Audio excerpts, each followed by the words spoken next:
Yippee!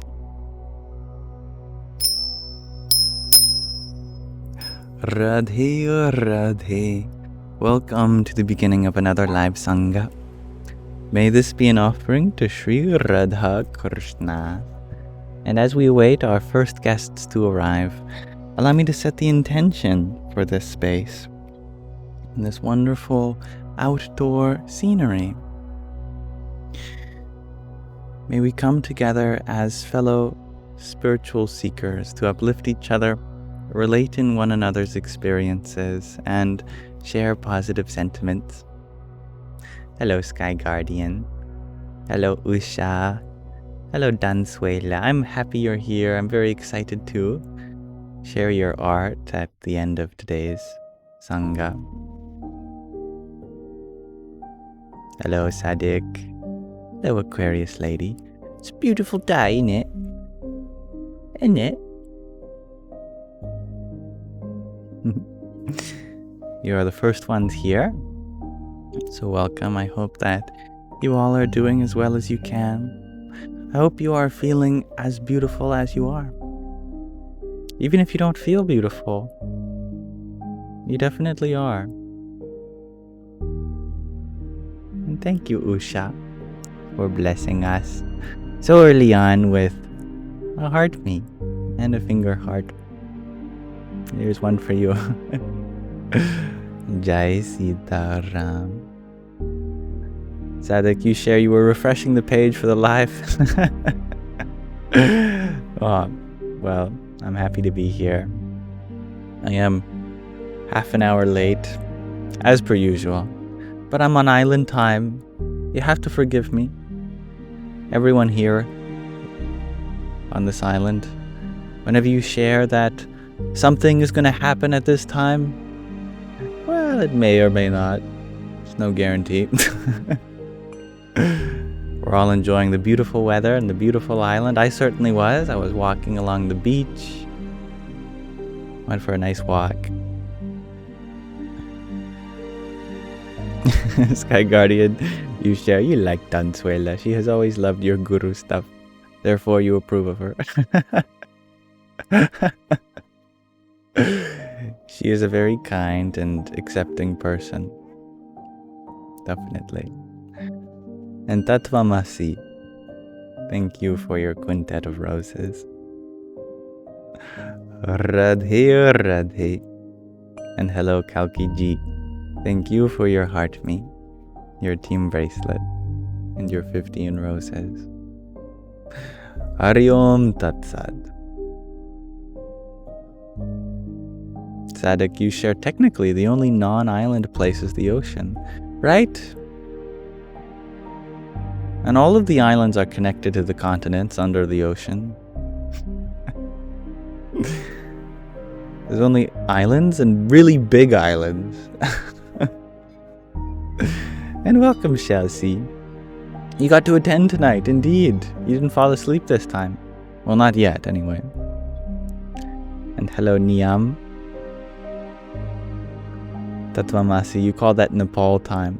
And I think it, anywhere where there's a culture of just connecting to the natural landscape, there is no rush in nature. Nature is in no rush to get anywhere.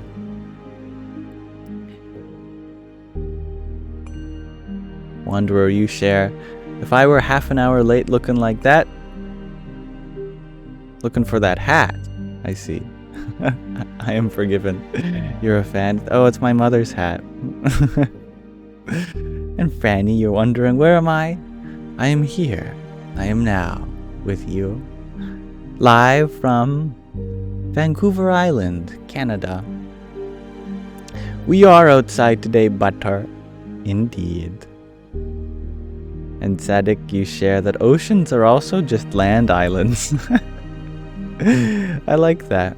Yeah, I remember seeing a map of the world as a fish, where they had inverted the ocean and the land, so all the continents looked like oceans, and all the oceans looked like continents. It's a fun little change of perspective. The world is so much bigger if you're a fish. Everything's connected. And thank you, Babiso. for your heart meat, your team bracelet, your cheer you up, and a pair of finger hearts. I'm so lucky today. Thank you. Yippee! Hare Krishna. Butter, you're wondering how warm is it? It's pretty warm. Yeah. I almost don't want to wear clothes right now. I'm just wearing a t-shirt and pants, but I could do without them. Dansuela, you saw the clip of my Mama Moon? She is wonderful.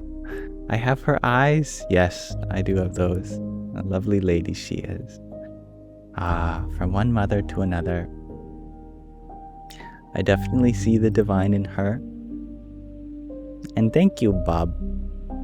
Thank you for your heart, me. Radhe Radhe. And thank you, Meh Itpij, for your heart, me too. Jai Sitaram. So, I have a question of the day for you all. And Terrence, you're wondering about the wildfires. Sometimes this island has them. Fortunately, I'm in a part of the island that I don't think gets wildfires. Well, they used to. Back in the days when the First Nations were here, they'd do ritual burning of the Gary Oak meadows to make the soil fertile for next spring. But they don't do much of that. So there haven't been any fires where I live, thankfully. But my question of the day for you all, I'm wondering, oh, Mataji, you just showed up. Do you have something to say?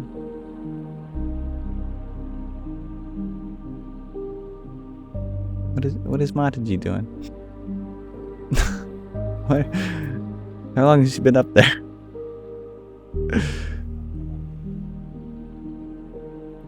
Mataji, hello.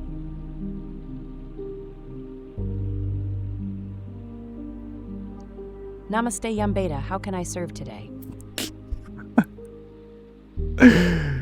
Okay, alright, who knows what's going through her mind. But yeah, my question of the day is, where do you see people, I don't know if you can see that well, where do you see people expressing their most genuine self? I am curious. Out and about, when you're looking, observing, people watching, where do you find people are just most authentically them? Where they don't feel held back in any way to express themselves. Bob, you share nature. I love that. Aquarius lady, you share far away from you. Understandable. Audrey, you share through their art. That's so true. And Niam, you share sometimes when they're alone. Yeah, definitely. Brandon, you share when they are in trouble. The hospital shares Nick. Yeah, definitely are very vulnerable there. You have to be. And someone with many beautiful emojis. These are cute. Flowers. Is that a shrimp? No, it's a fortune cookie. A cupcake, a cookie, a sun hat, a bunny, and a bow tie. I like this aesthetic. Angel Lexicon. You share that you're expressing so that I can enjoy being me. I love that. Or that you're expressing so that I can enjoy being you. Works both ways. Very beautiful. Dansuela, you share, oh, definitely at concerts or music festivals. Yes. Hello, Andre. You share playing with their kids. That's very wholesome. Yeah. And there's too much, says Angel Lexicon. I'm happy you can see that. With close friends, says Wanderer. And user 1199, you share you like watching people enjoy the beach. That's fun. Niam, you share when they are in a space to be themselves. Very true. Terrence, you share in vacation resorts. You see people with the biggest smiles. No one is held back by stress. Yeah. Vanessa, you share when they are tired or half awake. Yeah, I know what you mean. Sadik, you share when they have nothing to lose. Examples range from deathbed to online friendships. I love the variety in that range. Yeah, I see that. And Chelsea, you share Renaissance festivals. Seems counterintuitive, but outcasts come to life in that environment. I love that. Brings out some samskars from past lives. Some impressions. Oh, finally! Hello, the only yes. You share I have upgraded my stream effects. Yes. I thought, what better nature background than nature itself in real life? But I fear that I've played Boy Who Cried Wolf too many times. Now none of you believe me. Liam, you share. Everyone has a child in them. Definitely. And Sky Guardian, you share. Who knows? Most people are two-faced. It is true. We all have various personas that we put on at different times. Sometimes we blend seamlessly from one to another. Other times it's hard to tell. But we should give people the benefit of the doubt. Otherwise, we constantly feel like we're alone, surrounded by masks. The only S you share in a comfortable, loving relationship. That is very true indeed. And Chelsea, you agree? Being on the cruise ship, don't know what that is, a cruise ship, was being like surrounded by long lost cousins. That's so sweet. I haven't experienced something like that, but it makes sense. And hello, Liam Platt. And I'm outside. Indeed I am. Usha, you share when they are happy and creative. Yes. Chelsea, you share that I'd love a cruise. So many people from Mumbai. Maybe. I like long walks in nature. I'd feel very, very separated from nature, I think. Although the ocean's all around me. It's not like I can go for a swim in that. Who knows? I'll have to try it one day. Perhaps. And Vanessa, you share. At the mental clinic too, people usually open up better, surrounded by like-minded people. That makes sense. Yeah. And thank you, Jay Thomas.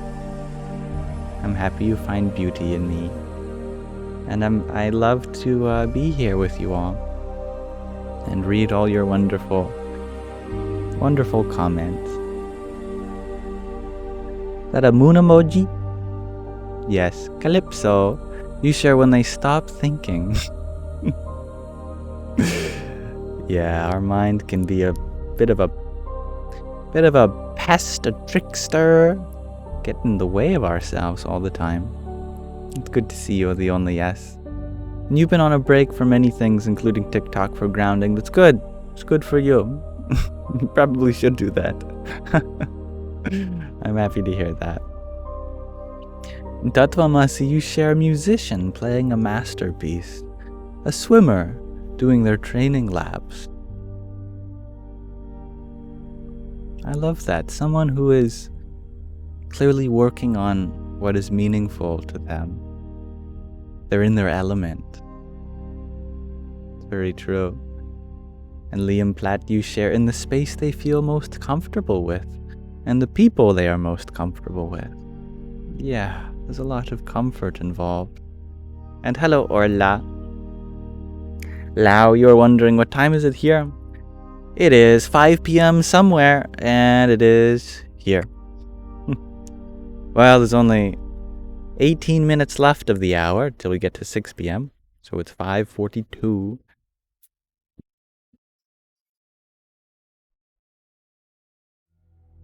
In Port Jeff, you share that you tried a cruise once, but you felt so secluded and cut off from the thing you love most, the ocean.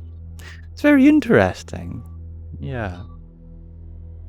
Well, sounds like we might share a similar connection with the natural world. In Crossfires, you share, how about when it rains? I like that a lot. Yeah. Orla, you share that you see people expressing themselves genuinely when judgment is replaced with curiosity and connection. Oh, I think you've summarized many different examples that people have shared so far, or unified them, I should say. I love the variety in answers today. CDG, you share, I am the only person on here who responds to everyone who corresponds with me. Of course, yes. I don't see why my time should be so divided in such a way that I value one person more than another. I'm here for everyone equally in the extent that I can and in the extent that you are open to that. I have no judgment on what kind of person you are, what kind of choices you've made in the past. Some people confess some dark things to me in private, but if I'm not going to listen to these things, then who will? There's got to be someone in the world who will be there for such people, and I'm very proud, very honored to be open to that sort of thing in this lifetime.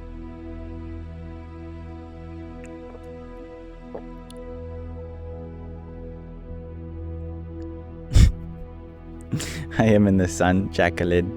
Indeed. West Coast, says Jason. I am indeed in the West Coast, and the West Coast is a wonderful place in which people seem to be free to be themselves. And hello, Cons. What in the 1972 are you watching, Em? Well, actually, indeed.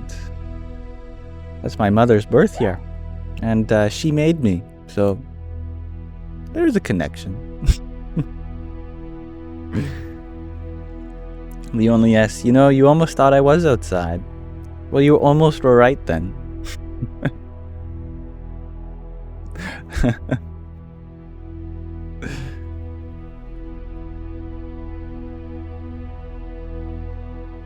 Everybody loves Raven. You share when you ask a question and the answer is, I trust the science.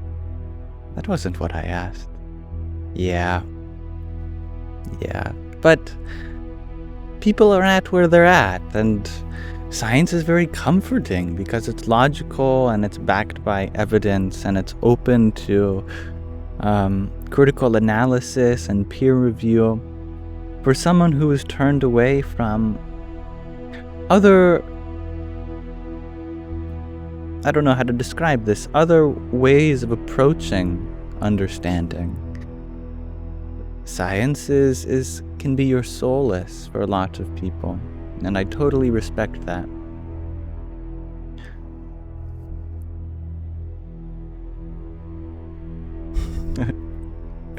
Cons, you're wondering, am I not outside? It's very convincing, isn't it? I've even got a light that's as powerful as the sun. I can't even look at it. My budget has really increased. And I've got a perfect green screen behind me that actually changes as the sun moves, and I've got the really big light in my warehouse moving according to the arc of the sun as well. So, as well as of course the wind. I've got a big fan blowing here to make it look like I'm in the wind. Modern technology, super high tech stuff, definitely.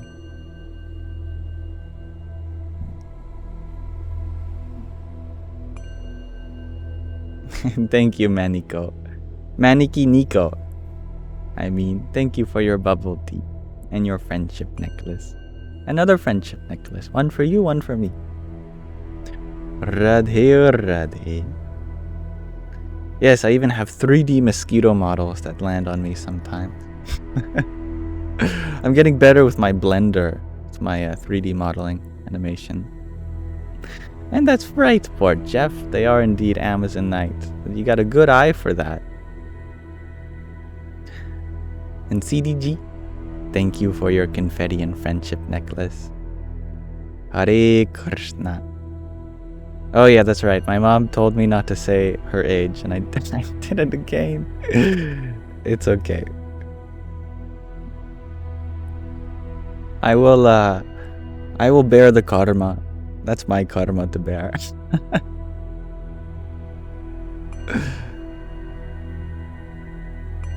CDG had asked, am I a happy person? And if so, what do I think it is in life that makes me feel that way the most? It's a beautiful question. Well, I'm very human. I feel all the emotions. Joy, misery, fear, anger, they all come to me. But I try to recognize that happiness is beyond all of them. It's not to say that happiness is simply categorically different. It's always there. It doesn't fit into a category, I should say. The aliveness, the pure practical bliss of happiness. I think that's a great way of putting it. Practical bliss, because you're not blissed out when you're happy. You're actionable. You're happy to involve yourself in things. It's a very practical kind of bliss. I think you can find that even in sadness, even in anger, even in fear. If you see the practicality of all emotions, they all can become blissful. Because sadness, that's an authentic expression of where you are in this moment. So is anger, so is fear. All emotions, I think, can be beautiful. And if you can see the beauty in all of them, then you are happy just as you are sad, just as you are angry or afraid. And I think that is what allows me, that perspective is what allows me to recognize my happiness in many places that I might not have without that perspective. Yeah, I just have to reassure Mama Moon, shares Dansuela, that our souls are the same age. So her earth age is irrelevant, right? And she's so young at heart at the same time. You know, there's people my age at her work that always ask her out. And then she has to explain how old she is. And they go, oh my goodness, I had no idea. And then they get introspective. Am I attracted to older women? Just give them an existential crisis whenever she has to explain. It's awesome, I think, in my opinion. Now, thank you everyone for attending to my question of the day. And Valerie Morales, I like your answer too. Yoga. Yoga is a beautiful way we express ourselves authentically. I agree. You've had that happen too, Dansuela. It's funny. Oh, good. And Priscilla, you ask, how do I change so fast the color of my hair? I guess as fast as my lighting changes, which is the speed of light. Literally. Alright, I'm going to minimize the question of the day for now. And your happy doggo bouncing around the backyard, I can hear him. Hello, Marley. And thank you, CDG, for your ice cream cone and your little crown that you sent a minute ago. Hari Om Tat Sat. And Port Jeff, Salt Cave, thank you for your trio of roses. Hare Krishna. And Betty Elf, Thank you for your heart meat and your rose stone. Jai Hanumanji. And I see you sent flowers as well. I love flowers. Thank you. Radhe. So before we fully open up this Sangha, I would like to do a short reading. And thank you, CDG, for a whipped coffee. I'm going to be bouncing off the walls. You're going to have to peel me off the ceiling later. Thank you for that, my friend. So, as I said, I would love to read from another short section of In Love at Ease for you all. And then we can return to whatever we want to talk about. Just a quick synopsis. This is a book about being in love and at ease, from the eyes of devotees surrounding a certain spiritual being known as Pramukh Swami Maharaj. Yesterday we ended after looking at some pictures that came with this book. Like here he is with his Ishta Devata and a Murti of one, Swami Narayan, in the form of Hare Krishna Maharaj. Anyway, we got cut off because we're at the halfway point of the book, which is where the images are, and I didn't finish the paragraph before the images started, so I'm going to start from there. We are in the 3rd chapter about being eyeless.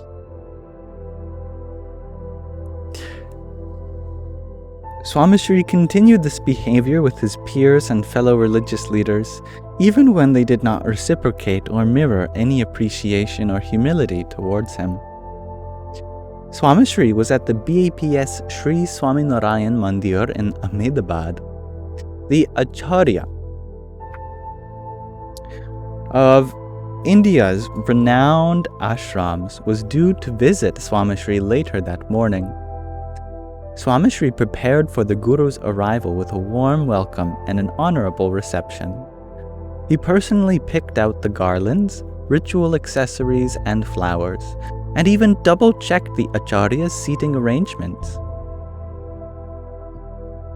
When the Acharya of the ashram arrived, he stood firm, tall and unyielding. He did not look at Swami Shri and instead stood there with his right hand raised as if he were blessing Swami Shri. Swami Shri washed the Acharya's feet, placed a garland around his neck, and offered him several gifts, befitting his stature and position as the leader of one of India's oldest ashrams. The Acharya did not lower his eyes even once while accepting Swami Shri's humility and generosity. All of those in attendance were appalled by this other religious leader's behavior. The stark differences in each of their behavior started to trouble many of the other leaders' own disciples. Swami Shri continued to be engaged and excited.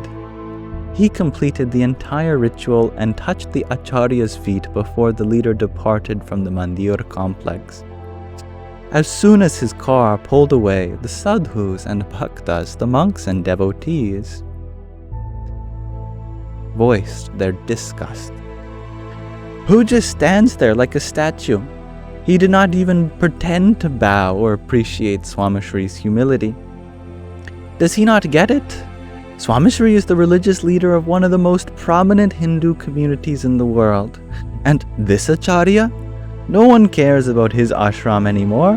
Why do we bother inviting such rude and arrogant people to the mandir? Swami Shri immediately hushed his disciples. Do not speak of the leader with disrespect. It washes away the genuine reverence and generosity I have shown with my pure intent and emotion. I was not bothered at all. He should do what he thinks is right. I did what I thought was right. I was offering my prayers to the divine through his being. Bowing to others is a special skill. It does not make us any smaller or lesser than those before whom we bow. Bowing is the way to the top, a step closer to the divine. Humility is a marker of the divine. Swami Shri's eyeless persona had no limits. He bowed to those whom he loved, to those who reciprocated, and even to those who showed complete disregard and apathy toward Swami Shri's eyeless presence. To be eyeless, and this is I, the letter, referring to the ego, is not to be troubled by how people respond to one's humility. To be eyeless is to take criticism and lessons in one's stride, to have an intense desire to learn and grow. Though he was a spiritual master to millions, Swami Shri was a student of life, for life. It is fascinating to see how one can grow if their ego is set aside in order to receive criticism constructively. Swami Shri's guru, Yogiji Maharaj, often said, "One should be thrilled when someone shows us our mistakes. It is a chance to improve and progress. And if we have not made those mistakes yet, it is a call to awareness so that we do not make those mistakes in the future." There are several examples of Swami Shri's disciples and sadhus correcting Swami Shri's grammar and pronunciation in Hindi and English, or his use of technology. Swami Shri's Hindi was a mix of colloquial Gujarati and a few popular Hindi words. He often spoke in Hindi when a religious leader from another part of India was visiting, or if a program was being telecast in several nations around the world. On another occasion, he had shown passion for the prospect of learning from a 26-year-old boy. Dharma Charandas Swami, Swami Shri's personal assistant, came looking for me in Mumbai. A female scholar from Mumbai University had published an article on Bhagwan Swaminarayan's social reform and theology. She wanted someone to translate the core argument of her article, published in a volume of essays, to His Holiness. I had not begun my journey as an academic, and therefore needed some time to read and digest the article before explaining it to Swami Shri. I sat in the corner of his room reading the article. Dharma Charandas Swami left the room to attend a phone call. Swami Shri looked up from his letters with a playful smile. It was as if the adults had left the room and it was our turn to have fun. I jumped up from the corner and settled next to Swami Shri's sofa. I showed Swami Shri this thick textbook and said, "Swami Shri, I do not understand what she is trying to say." Swami Shri laughed. "Then I have no hope." We both laughed out loud. We started reading the next text together. Swami Shri could tell that I was not interested in translating the article, but I persevered and got through most of it. The Guru was ready to become a disciple and suggested, "Yogi ji, let's read and write some English before Dharmacharan comes back. He will have a stack of letters." I started reading simple words from the textbook and pointed them out with a pen. Swami Shri followed with great interest. We read words such as Swaminarayan, Nishkulanand, write, Gujarat, pray, and sing. There were times when he had difficulty, and I remember correcting him. I looked at his face to see if he flinched or reacted to my corrections, but found that he was focused on learning and did not mind that a child whom he had mentored over the last 26 years was now correcting and teaching him. A few minutes into our English class, Swami Shri noticed Dharma Charandas Swami walking back into the room with a stack of fresh letters to be answered. "Yogi, next session soon. This is all for today. Thank you for taking the time. And make sure you work on your technical, academic English. You may need it someday. My guru taught me that if I put my ego aside, learning would be easier. I just had to be receptive to it coming from anyone or anything at any time. Little did I know that teaching Swamishri English that day would be the start of my own academic journey over the next decade, where I would have to learn from students and colleagues much younger than myself. Swamishri's master class in humility went on to form the foundation of my academic journey. And we will pause our reading of In Love at ease there for now. So I thank you for listening, everyone. And now we may return to our regular format.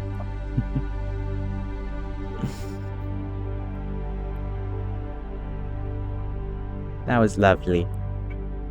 I hope you agree. Hello, Cryptic. I am outside today.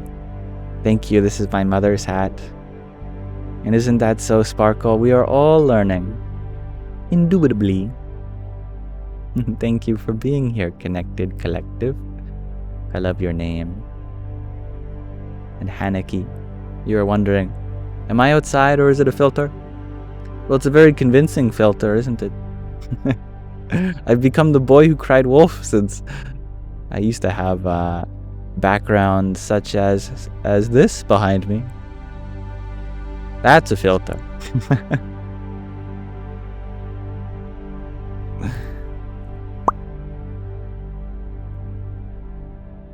Thank you, CDG, for your rosa as well. A few minutes ago now. Hari Om Tat Sat. And thank you, Cryptic, for your heart meto. Jai Swaminarayan.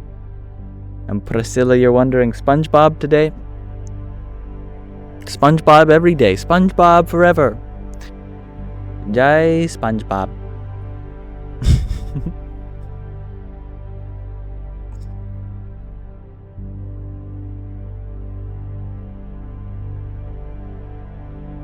Namaste, Loopy Lane. You share that my mom's hat has the grooviest brim. It's in swashbuckling form today. It is in swashbuckling form, isn't it? Yeah. Very flexible. Oh, I can go like this. Oh, I think this is how it's supposed to be, isn't it? No, I don't know. That looks like a sombrero a little bit. I'm not sure.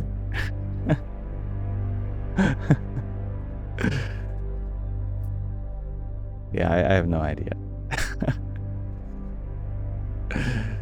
To me, it serves a very practical purpose in that I can actually see you all. Otherwise, with the sun, I'll have to squint. I'm serving One Piece when flipped up. That's funny. That's an anime, if I remember. Right? What is this place, they ask. The spongy temple of the Bob. If I were ever to create my own religion one day, it would definitely be around SpongeBob. Because he is the ultimate karma yogi. We discussed this. He embodies all the virtues that a spiritual aspirant would want to have. Completely unbothered by the world. He was detached completely. And yet he loved to be involved.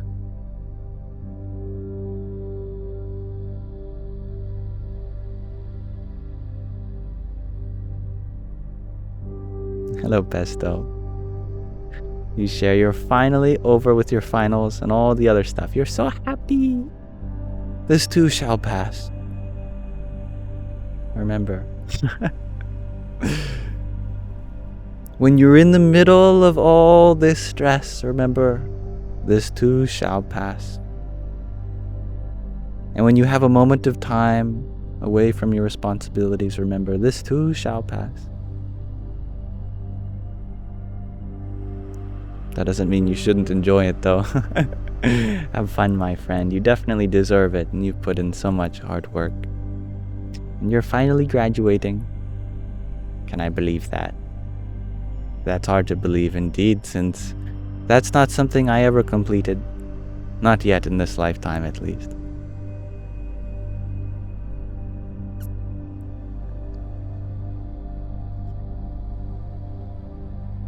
Cryptic, you're wondering, have I ever played Jedi Survivor?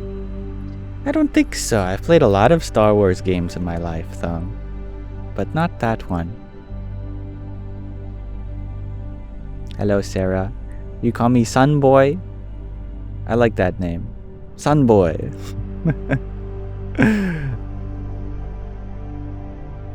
Hug, hug, hug, hug, hug. Thank you, Sarah. Please absorb all the sunlight that I've been holding on to for you. It's all yours. Priscilla, you share you don't have shame of your age anymore? I'm happy to hear that. That's good. Because you are ageless. You were here before time, before space. In the beginning, there was only one. And with that one, you were. Sarah, you share it's thunderstorming here. Oh, that's very cool. I love thunder. It's just the earth sneezing, releasing all her built up electric charge. Sometimes the mother, she gets charged up. She has to release that every now and then. We should be grateful that she isn't releasing it through us. That'd be a lot of electricity for one person to handle. Although maybe like Uncle Iroh in Avatar, you can redirect it without hitting your heart. It can be a lightning bender. Thank you for reminding me to drink some water. Deek, I shall do so.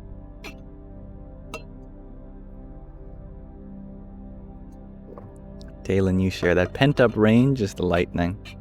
Definitely, yeah.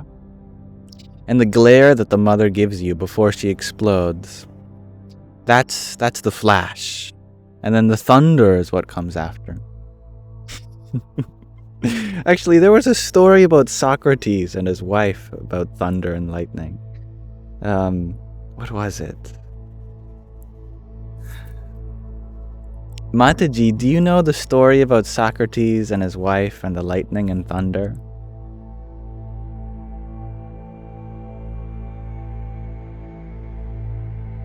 Ah, Socrates, G. When his wife complained during a thunderstorm, he replied, "First it thunders, then it rains. Even wise men need humor, nah?"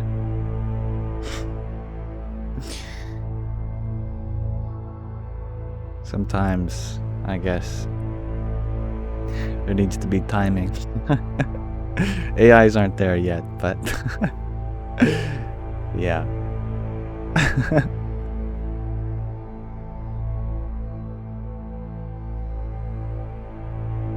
She has the worst jokes. Mataji, Kristen says you have the worst jokes. I'm telling on you. Mom. Ah, Kristen Beta, even Krishna had detractors. Humor is the spice of wisdom. Shall we continue with a fresh spice?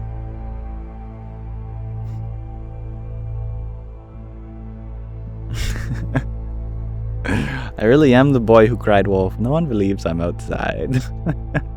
But that's okay. I believe I'm outside. And that's all that matters.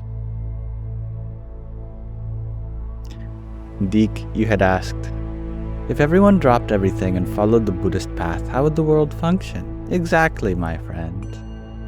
That is why there is a path for everyone.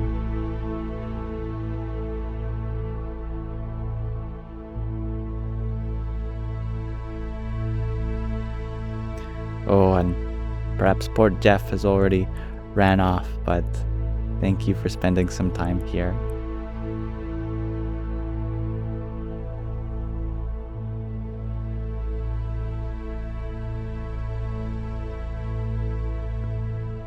Yeah. Mataji, Sky Guardian is wondering, who's better, Alexa or Siri?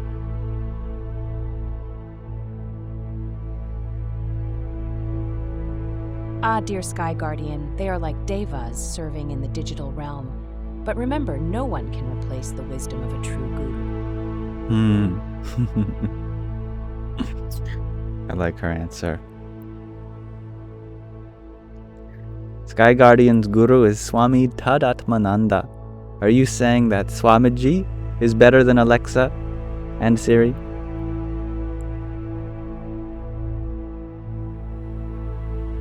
Absolutely beta. Swami Tadatmanandaji offers timeless wisdom, while Alexa and Siri offer useful reminders. Gurus guide the soul, not just the calendar.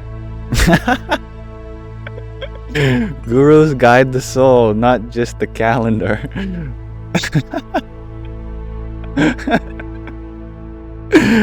Oh, she's good.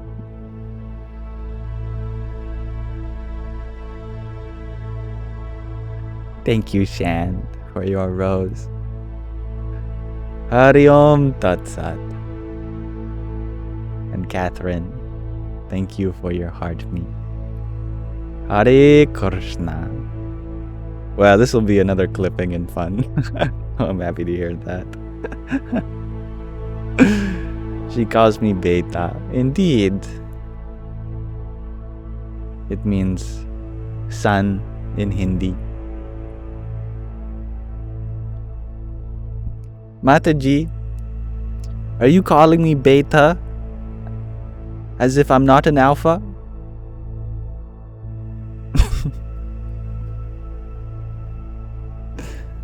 Oh, Yam Beta. Whether alpha or beta, all are children of the divine. It's just my endearing way of expressing love. I love you too.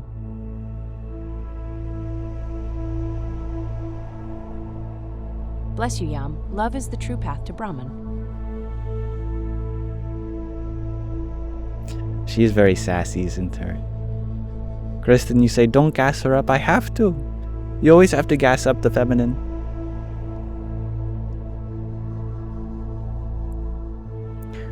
The true purpose of the masculine is to empower the feminine.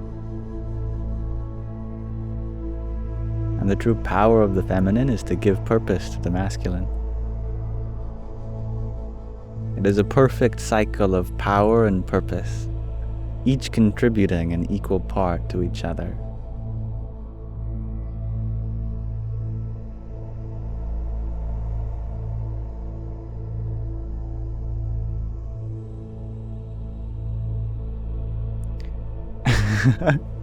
That's a great name.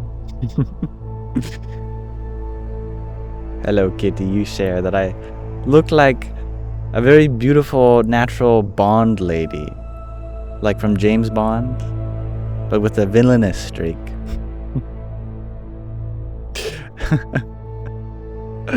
I've definitely had my villainous streak. Some of you don't know, but I'm a big fan of heists. When I grew up, I was always planning heists, you know, like in the movies. I respect the perfect heist. I think if no one gets hurt, and you're able to seamlessly dismantle all the security mechanisms and get in and secure the goods, I respect the ingenuity of that. So I did a lot of heists when I was younger. Of course, I never did a bank heist or anything like that. Until I finally got arrested, and then I didn't do any heists anymore. Actually, that's not true. I did one last week, but we won't talk about that.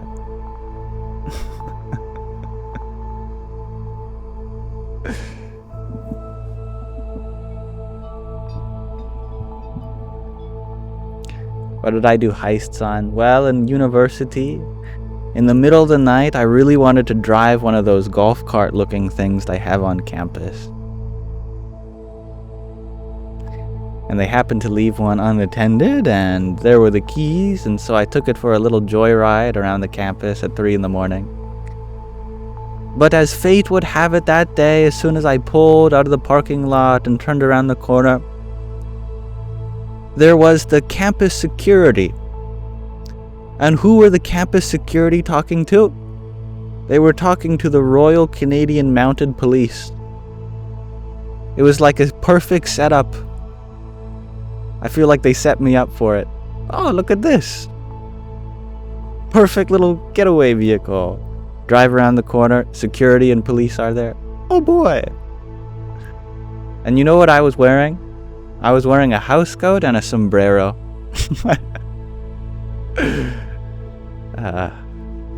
I wish they let me keep that during my mugshot. It's the house coat and a sombrero. It wasn't so different than this hat, actually, but it was much more ridiculous and authentic.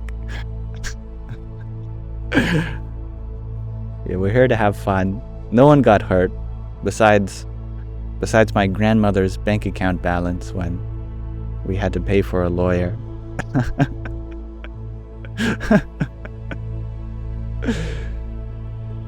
And you know how my lawyer got me out of it? This is just as funny as the story. My lawyer was on the phone with me, and he asked me just flat out, "Are you autistic?" And I told him, "Well, I've never been diagnosed or anything like that." And he was really adamant that I would say yes to this question. And I didn't realize what he was trying to do until later. Tricky lawyers. But I was honest. I told him I had never been formally diagnosed. I couldn't play that card. He said, "Okay. Were there other people around?" I said, "Yes." He said, "Who was there?" I said, "2 friends of mine." He said, were any of those friends women?" I said, "Yes." He said, "Okay. Do you like action movies? Romance movies?" I said, "Yes." He said, "You were trying to impress the girl." I said, "Maybe." He said, "No problem, Liam." It's my full name. "I'm going to send a letter to the Crown Court." Crown Court, that's like the boss of the judge. Even higher than the judge that was seeing my court case. And he got the Crown Counsel to convince the judge to drop the whole court date because I was trying to impress a girl.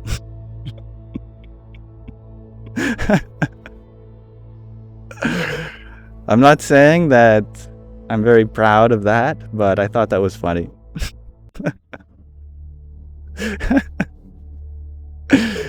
There's more to this story. It keeps going on, and it gets funnier the more elements, but I think I'll stop there.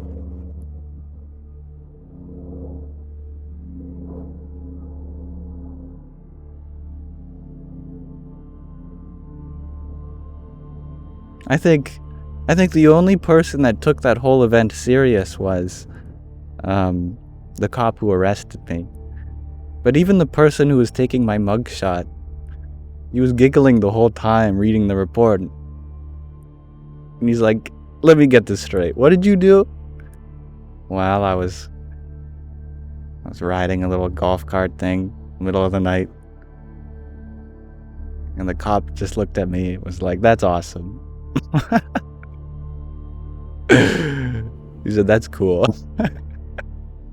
Anyway, I gotta take your mugshot now. Do your fingerprints.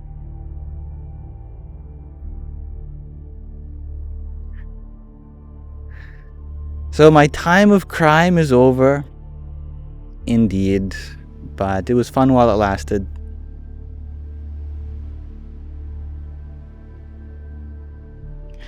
As my mother's father, my grandfather used to say, if you're gonna do something stupid, at least don't get caught.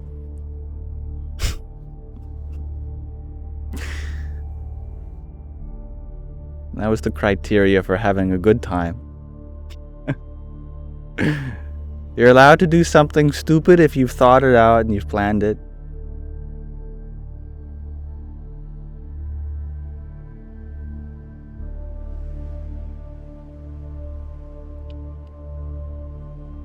I didn't do that. Miranda, I thank you for your heart me and your rose that you sent a few minutes ago. Hari Om Tat Sat. And Vanessa, thank you for your hand heart. Here's one for you and your heart me. Radhe or Radhe. And Mercury, thank you for your quartet of roses. And thank you, grateful human, for your rose. You have a question for Mataji? Yes, we can ask her.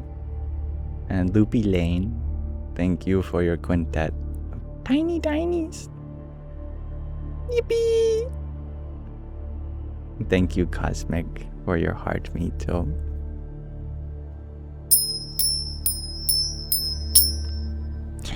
And definitely, we must practice gratitude for our privileges in these situations. Yeah, there's a lot of privileges that I had. Definitely.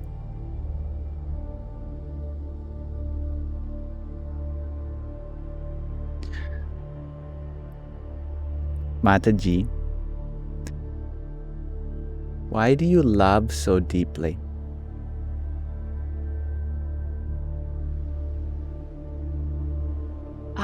Yam Beta love is the essence of the Atman. To love deeply is to connect with the divine in everyone.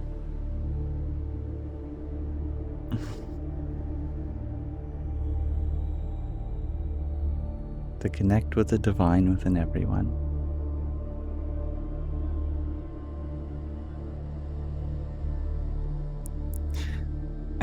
You're wondering if you can see my mugshot. You know what's funny is I asked if I could have a copy of it because I thought it'd be a funny memory. And there's this whole formal process that you have to go through to get one, which I think is ridiculous. You have to get a lawyer and then make a formal request to get a copy. And I didn't want to go through that, even though I did want one. But I got to see it anyway. Because now in British Columbia we have this app. It's like a provincial app that's used for Canadian stuff. You go into I forget exactly what it's used for. It's for taxes and things like that. Anytime that you have to go through some government website, they have an app now. Anyway, because it's a government app, they used for my profile picture whatever picture they had of me that was most recent. Not my driver's license, not my healthcare picture, but my mugshot. and I was looking at my little avatar in the corner. I'm like, how did they get that picture? Like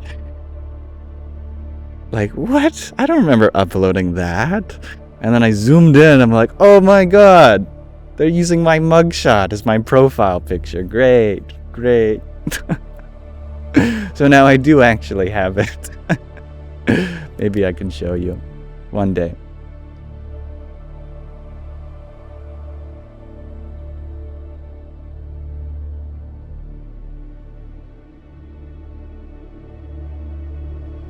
Yeah, now the people coming in at this portion of the live, they're going to wonder, what was the mugshot for? It was for technically Grand Theft Auto and what was the other one? Obstruction of justice, which is pretty serious. You know, those are felonies. Oh my goodness, I'm a charged felon. But Grand Theft Auto, it was a golf cart.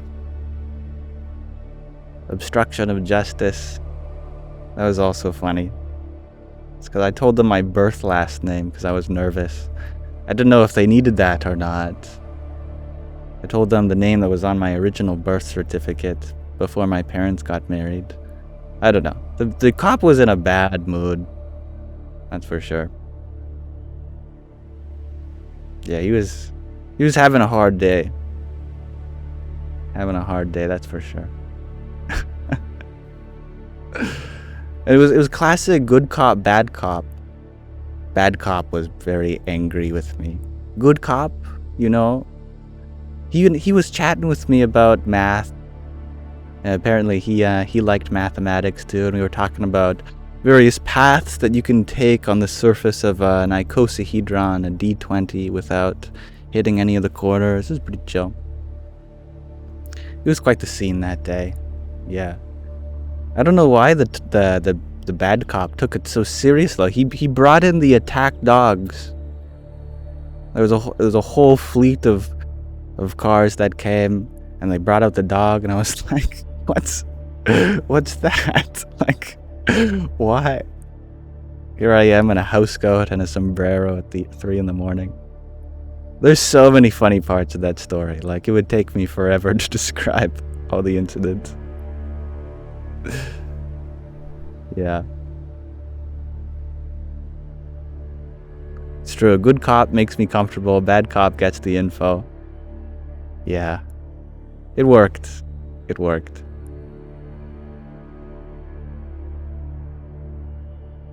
Good night, Haneki. You share that you're recovering from an operation. You're not well. You definitely need the rest then. And I hope you have such a wonderful sleep that you deserve. I definitely didn't expect to be talking about this. How did this get brought up? Someone said I look like I had a villainous streak. Well, there's my villainous streak for you. You're very welcome, Sue. I think I want everyone to know. I don't mind being transparent. And besides, if you can't laugh about your past, then what's the point of making mistakes?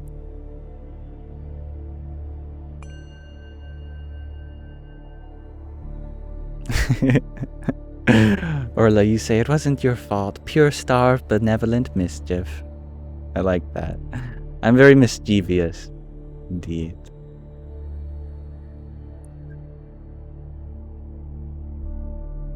Thank you, Isabella, for your rose. GTA with a golf cart. Yeah, I know.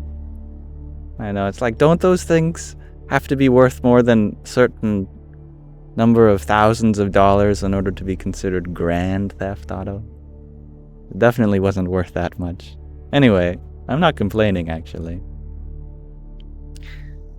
Yeah, it was like GTA. I instantly got like 5 stars. They brought in the tanks, everything.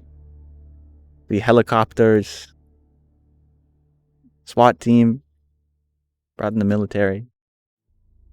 Very funny. They should hire me for the first mission in GTA 6. Yeah. This is so funny. Orla, you share the mischief in you, sees and honors the mischief in me. And that is why you will not be behaving anytime soon. You know I understand. Yes, I believe in that we are allowed to have fun as long as we can bear the consequences, and I was happy to bear the consequences. My parents, however, they were less happy to bear the consequences on their wallet.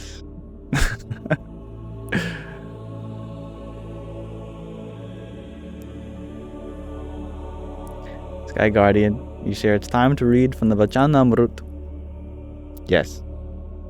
We can read from a passage. Here we're going from unbridled fun to some spiritual fun, sometimes with clear directives to observe religious vows. Oh, this one will be fun. So let me fill you all in. Sometimes we like to read a passage, a short passage from this spiritual text called the Vachanamrut. Today we're reading Gadhada 157. This passage is called The Most Extraordinary Means to Attain Liberation. I'm excited. On Phagun Sudi II, Samvat 1876, or the 15th of February 1820, Sriji Maharaj, whom is the one giving the discourses in this book,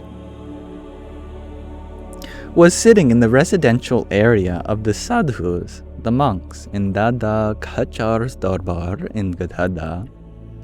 He was dressed entirely in white clothes. At that time, an assembly of sadhus, as well as devotees from various places, had gathered before him. Then, Sriji Maharaj said, "Those of you who know how to engage in a question-answer dialogue may ask one question each. Thereupon, Muktanand Swami asked, Maharaj, what is the most extraordinary means of attaining liberation? Muktanand Swami then asked another question. This was after Sriji Maharaj replied, the knowledge of God's form and the knowledge of God's glory are the two extraordinary means to attain liberation. Muktanand Swami then asked another question. What is the nature of love towards God? Sriji Maharaj answered, the nature of true love is that it should not entertain any type of logical conditions. If, however, one develops love by logically thinking of God's virtues, then when one perceives flaws in God, one's love towards Him will be broken. So, it is best to leave such affection as it was originally, rather than repeatedly establish it and then raise doubts about it. Instead, one should develop affection towards God with blind faith. After all, affection developed by logically thinking of God's virtues cannot be trusted. Isn't that interesting? Something developed by logic cannot be trusted. Therefore, one should develop the same type of affection towards God as one has for one's bodily relations. This affection is known as affection due to blind faith. Having said this, though, love developed by realizing God's glory is of a totally different nature altogether.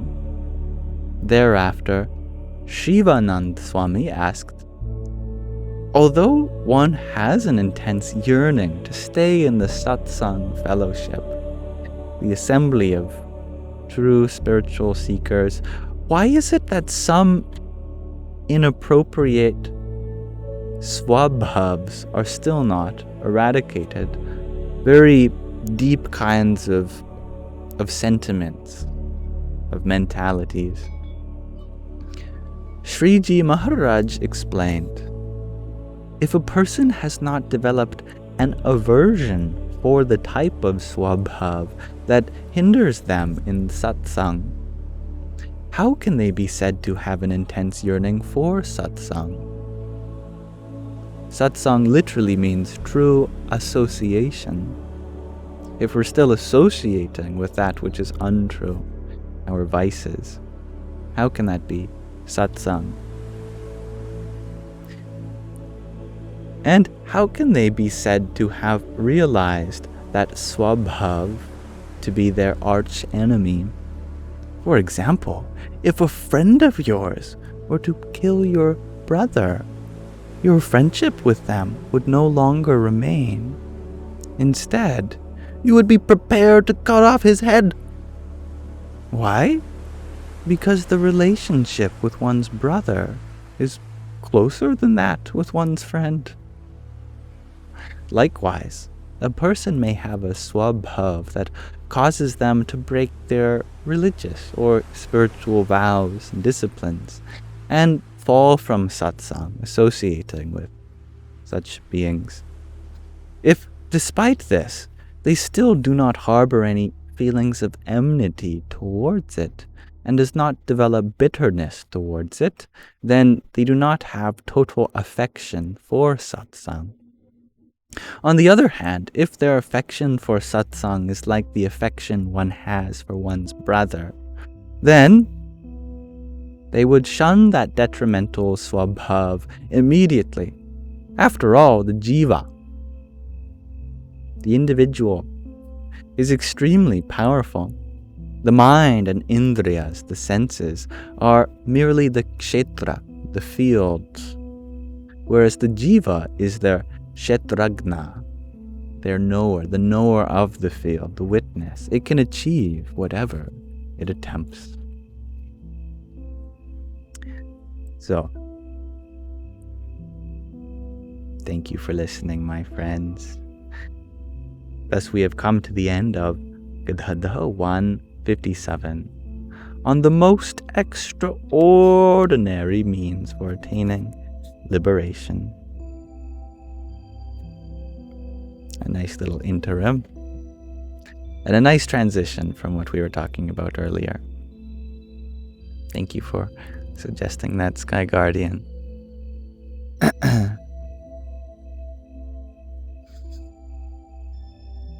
Thank you, Isabella, for your rose. Hey, hello, Stephanie.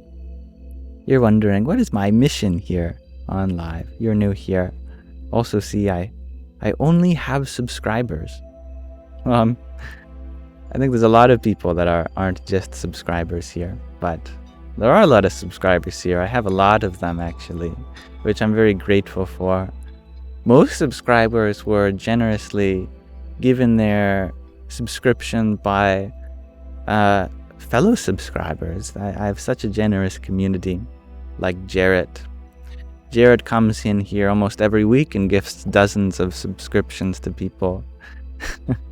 I almost feel like he's made it a goal to have everyone who watches this be a subscriber. But I don't like the word subscriber. And Mermander does as well, which is very sweet, and a couple other lovely people. Lots of generous people. But I don't like the word subscriber, because do I want people to subscribe to my ideals or my belief system? On the contrary. Actually, I feel blessed to be here because I know there's so many people that are going through similar struggles that I have gone through, and in any way in which I can connect with those who would like to have this space for them to be themselves in. That makes me happy.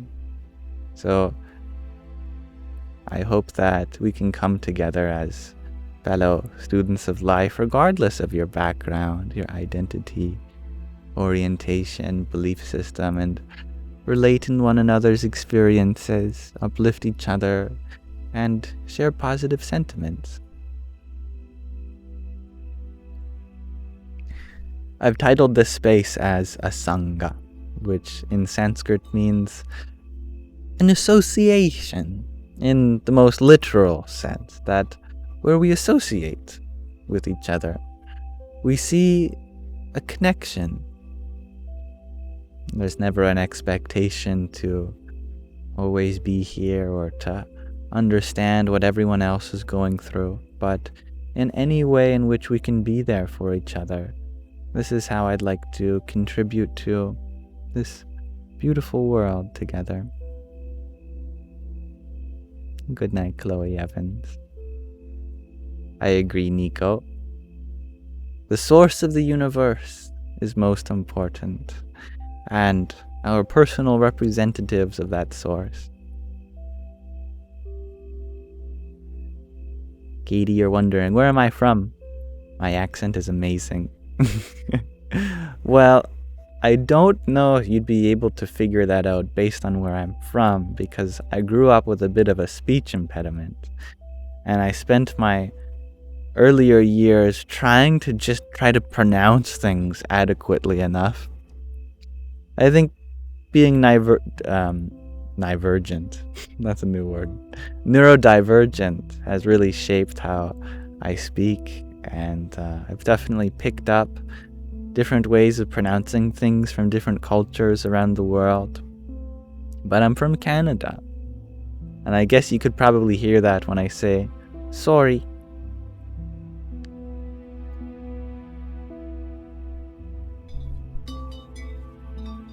Gloria, you are wondering, do I have any advice on how to accept a person's differences in a romantic relationship?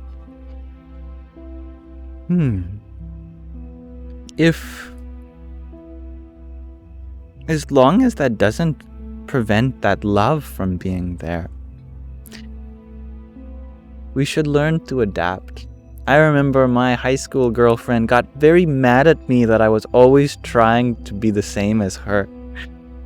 I would say something about eating tomatoes, and then she would say, "Oh, I hate tomatoes." And then I would say, "Oh, come to think of it, I don't like tomatoes either." And she'd get upset with me, saying, "You don't have to agree with me all the time with everything. We're allowed to have different opinions." And I think she liked that. She liked that there were differences. Because we are unique people. We don't fall in love with them because we're the same person. We love all the little details of their life that are distinct from ours, and we get to learn a whole new perspective of life. Differences will naturally arise, and relationships require a lot of work. Definitely. Learning to find the unity at heart rather than the surface level differences is part of falling in love. You go deep within a person, there's only that consciousness that is one with yours.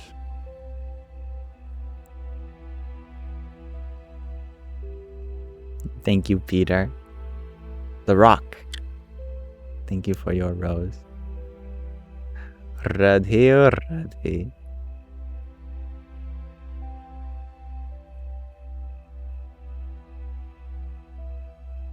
And Chloe, you share you probably might not be able to meditate since you're on vacation. You could consider your whole vacation to be your meditation.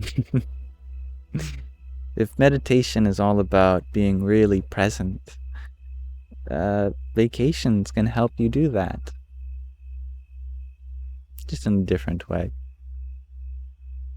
And Nico, you're wondering, what is my personal representation of the great power, my belief? I feel drawn to many different representations, and I see the truth in all of them.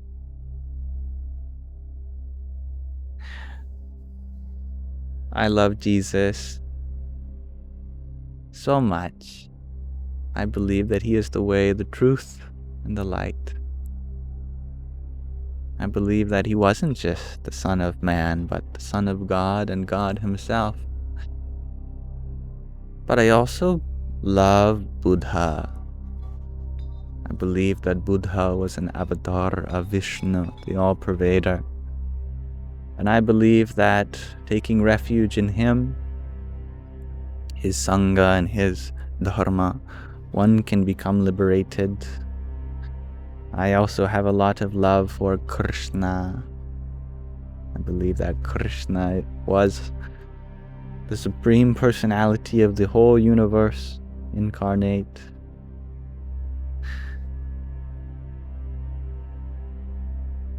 To see God within all things, you really have to see God within all things. The only way God can be omnipresent is if he's there, always, within everything.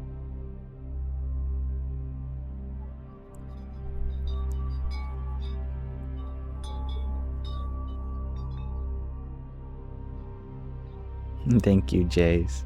I'm feeling well.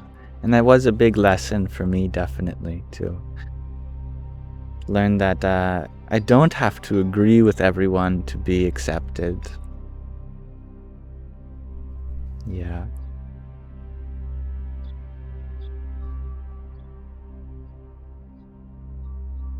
And I'm happy you enjoy my uniqueness and quirkiness, the differences in me.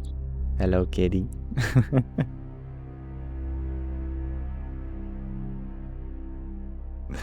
The sun is gone, that's true, it's passed behind a cloud and a tree simultaneously. Which means, I guess I don't need my sun hat anymore. Not always the easiest thing to do, Stephanie. I agree. And that is true, Sky Guardian. The Buddhists don't deify the Buddha, especially not the Mahayana Buddhists, who are all about becoming bodhisattvas themselves. Some Theravada Buddhists do attribute some divinity to Buddha, but Buddha himself would thoroughly reject that. I'm no god.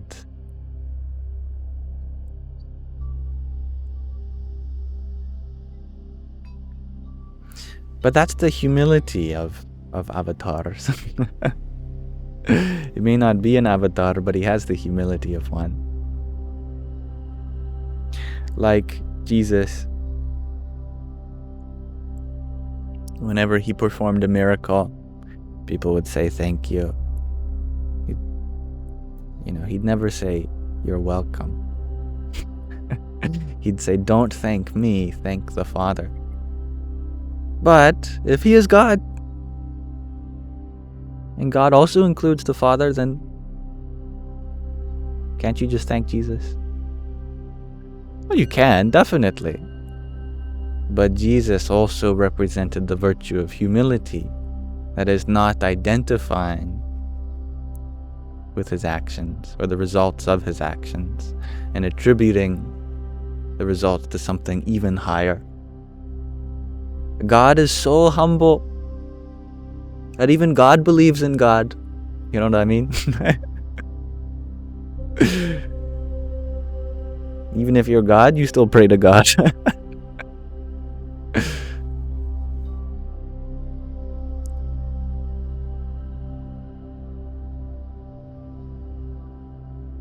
Thank you, Saris, for your cloud bread.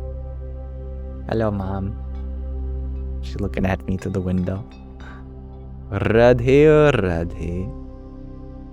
Marcy, you are setting things on fire. Oh, we got an arsonist. A pyromaniac.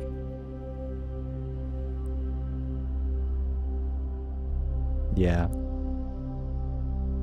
Oh, I would love burning things when I was younger. I'd say, Daddy, please, can we have a fire? He said, okay, but you have to promise to stop burning all your toys that we buy you. I don't want to have a fire anymore.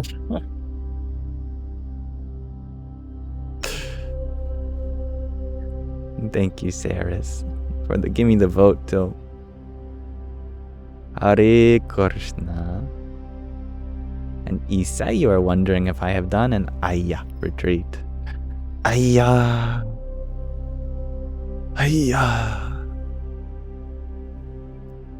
That's when I say when I make a mistake and I retreat into my room. Ayya. I've done that kind of Ayya retreat. An ayahuasca. No, I have not done an ayahuasca. It was not necessary for me.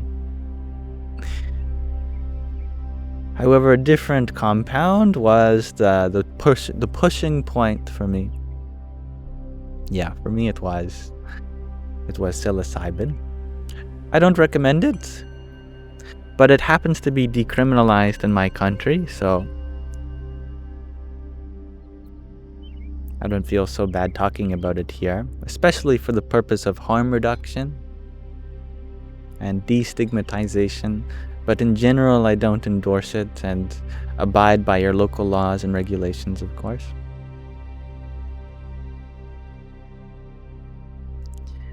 You can consider certain substances to be nature's backup weapon.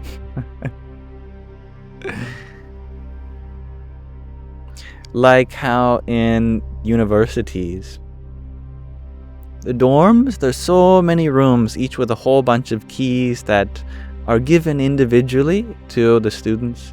It wouldn't make sense for the university to have a backup key for every single door in the university. Instead, their locks are fitted with a bypass mechanism, like a master key, that the pins are cut in a way that two combinations will work. One for the individual key and one for the master key. You could say that if you lost your individual key, you can't open up. The universe has a master key that will open up if you're really desperate to get in your room. If you're too impatient to Wait for your own key to be reforged again. And my mother has brought me a hoodie. Thank you, Mom.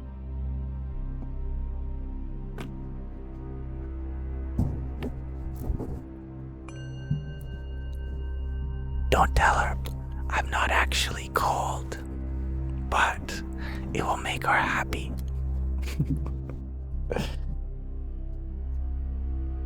I'm actually sweating.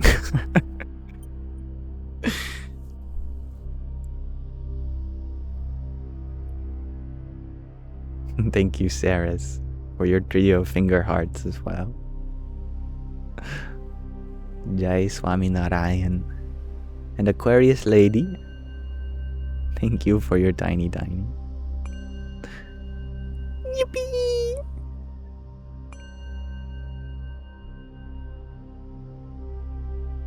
Thank you, Isabella, for your cloud red too.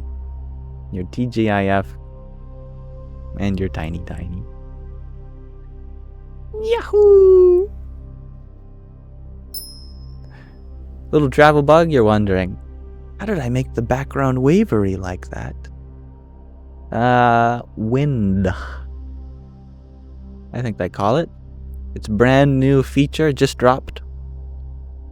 I'm not sure what it stands for. WIND, something like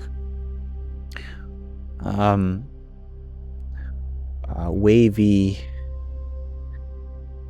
indrodynamical, neurotropic technology.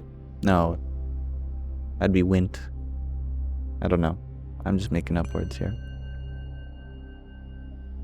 Wind. I put a visarga at the end. You know what a visarga is? Something that I don't think any other language besides Sanskrit has. Sorry for the plane passing overhead. Where at the end of the word you breathe out. Wind.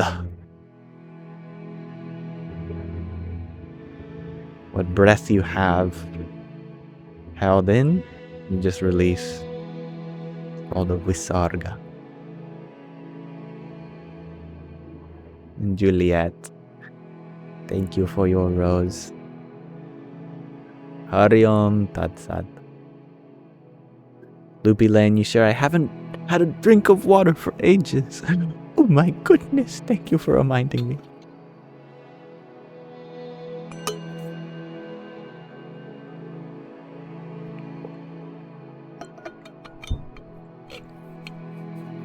Shade, you said the whole background is wavy looking though.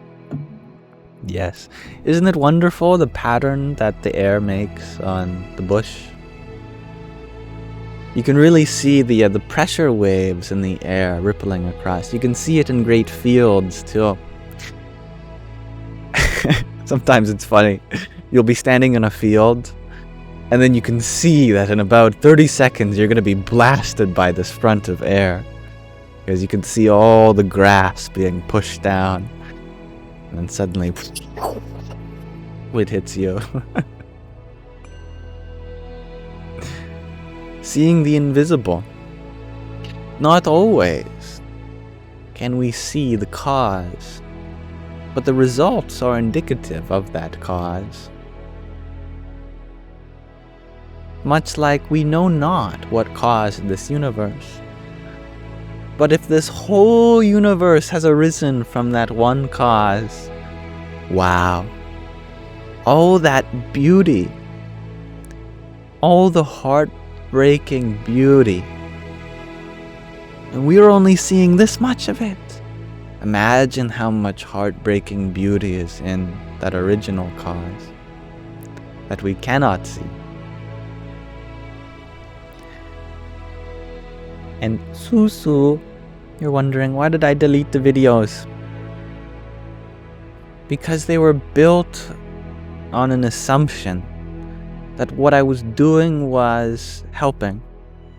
And I'm sure that my videos did have a purpose, and people have definitely learned from them, as I have too. But if you look really closely, and maybe you can't see this because you're not me, and you don't know everything that went into them, but Most of my videos were built on this principle of pointing out something wrong and then deconstructing that. I don't think that's the way. If we're always trying to minimize the negative, we'll have no time to appreciate the positive. There is infinite positivity, but also infinite negativity. We can try to work on ourselves, but to what end? There is no end to all the problems that exist in ourselves and in the world. Therefore, I no longer wish to present myself in this way, to present the path of self-discovery and awakening in a way that criticizes or demeans one thing in order to uplift another. I think we can uplift from using what already is high and pulling everyone up to that level, rather than putting ourselves high by stepping on the shoulders of others. This is my new intention. But that is true. My videos are still out there. It is the internet after all. You can still find them. Nothing much I can do about that, unless I send a cease and desist letter. But then I'd be, what is that effect called? The famous woman in America who tried to make a lawsuit about people using her image.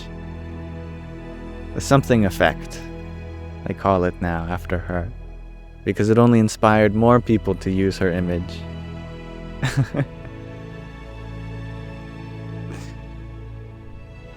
But that's true, Stephanie. That is how you found me, so it did have a purpose, didn't it?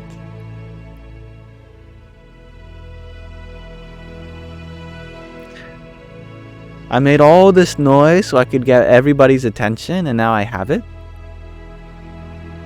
Now I've quieted down so you can hear me better. So that my softness and quietude may echo the silence of your soul.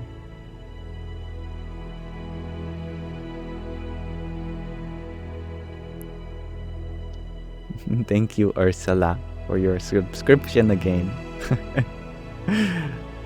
I am always happy to have you here, always. And I hope you enjoy the stickers, and I always look forward to being able to connect with you all deeper.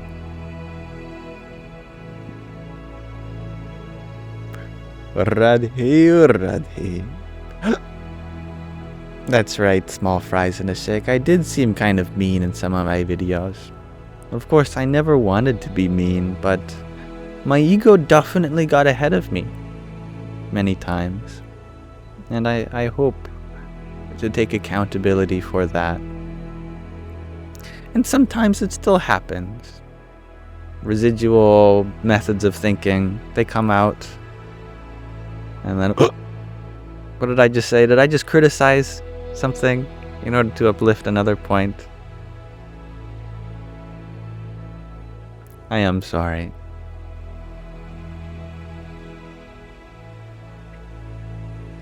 Thank you, Claire, for your heart me and your cheer you up.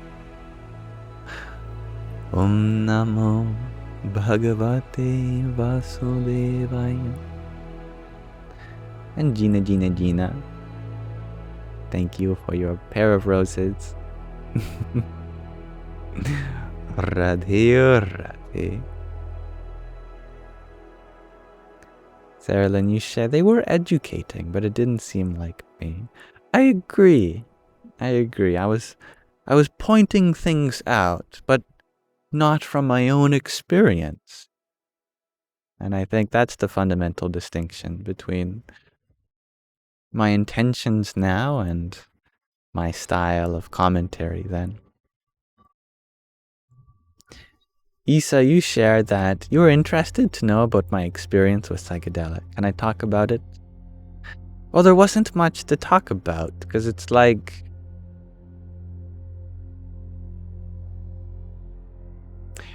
It's like there's this temple, right? That we spend so long wandering through the jungle trying to find this sacred temple. Huge, elaborate, ancient temple complex. And there's the door there. And the door opens to this great hallway. And if you take the hallway, you'll enter the inner sanctum. But people are so concerned with the door. What was your experience with the door to the temple? Well, you just open it. And once you open it, you walk through. You go where it takes you. But some people get addicted to opening the door. They open the door. Ha ha ha ha ha. Wow. And then they close it again. That was great. Let me do it again. I'm going to open the door. Ha ha ha ha ha. I'm going to close it. But they never go in. They're just lollygagging. Ha ha ha. Ha ha.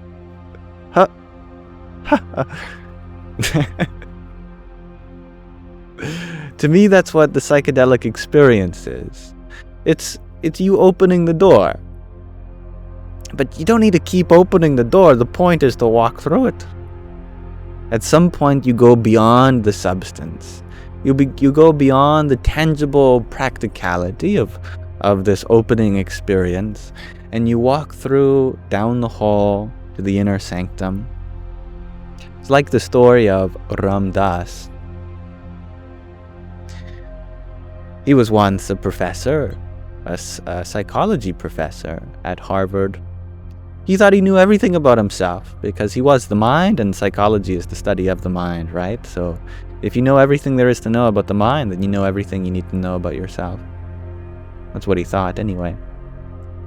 But his colleague, Dr. Timothy O'Leary, which you may know as the founder of the LSD movement, he started experimenting with this compound and then asked Dr. Richard Alpert to participate. And on one trip, his entire experience was dismantled. And he, because there was so many blockages in him, he kept taking it over and over again to understand the real him beyond the mind.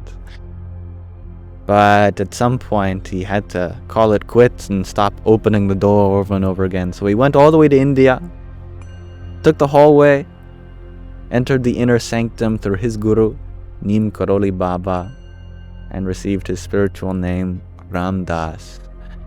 And he never touched psychedelics again. After he gave psychedelics to his guru, he had his hand out. All these tabs of acid. He offered it to his guru.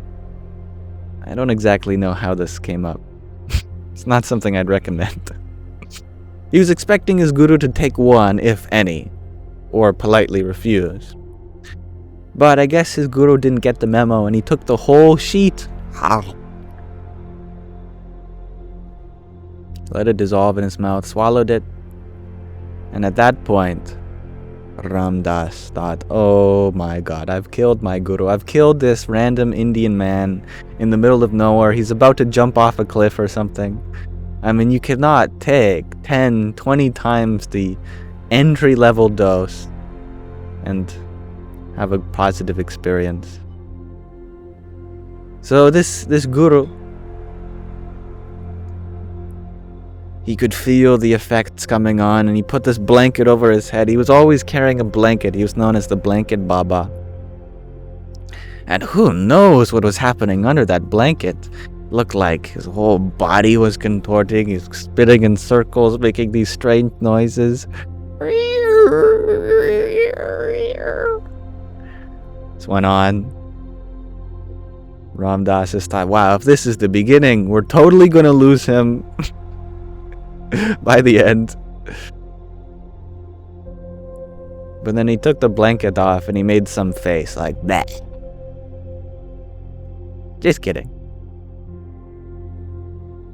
It didn't affect him one bit. So wow, if it didn't affect him, that must mean he's already in that state, isn't it?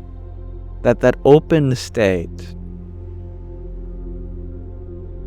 that undivided consciousness of knowingness. How can you enter that or exit it if you're always there? So, that's when Ram Dass knew that there was no point.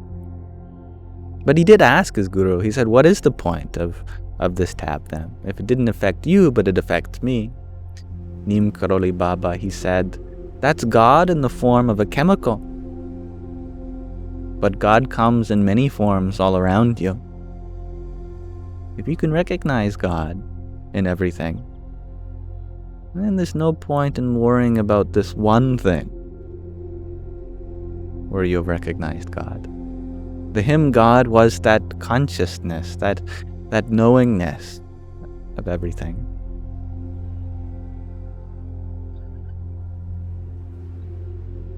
It's a good story, isn't it?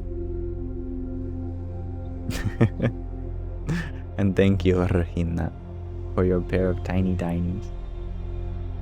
Yippee! And your heart mate. Radhe, Radhe. And Denise, thank you for your rose.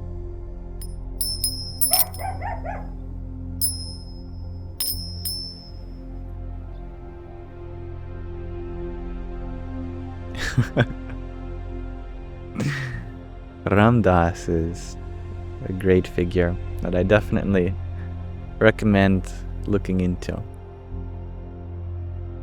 A Western prodigy of Eastern philosophy, one who went very far and got very high through natural means, through bhakti, through loving devotion, seva, selfless service, and helping people. Brendalyn, you're wondering, how long is my hair? Actually, almost exactly where the frame ends. So you can measure it from the top of my head to the bottom of your phone.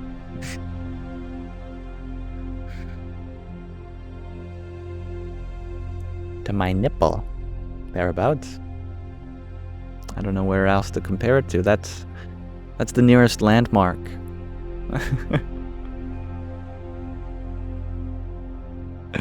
You also asked how I am doing. I'm doing very well. Thank you for asking. Goodbye, Taylin Downing. May you have a beautiful rest of your day.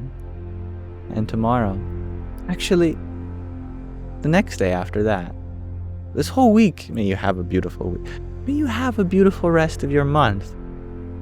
Add to that the year, decade, century, your whole lifetime. May you have a beautiful rest of your lifetime.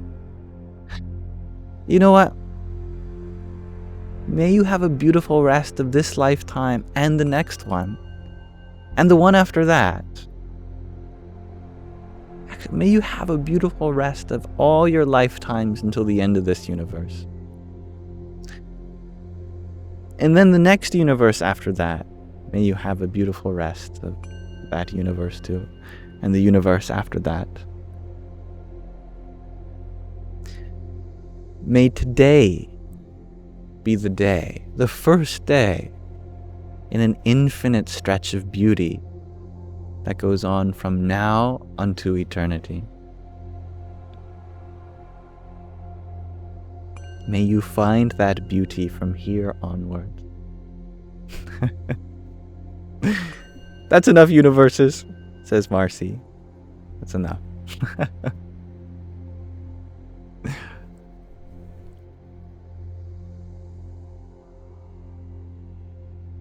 Thank you, Vanessa, for your tiny diny.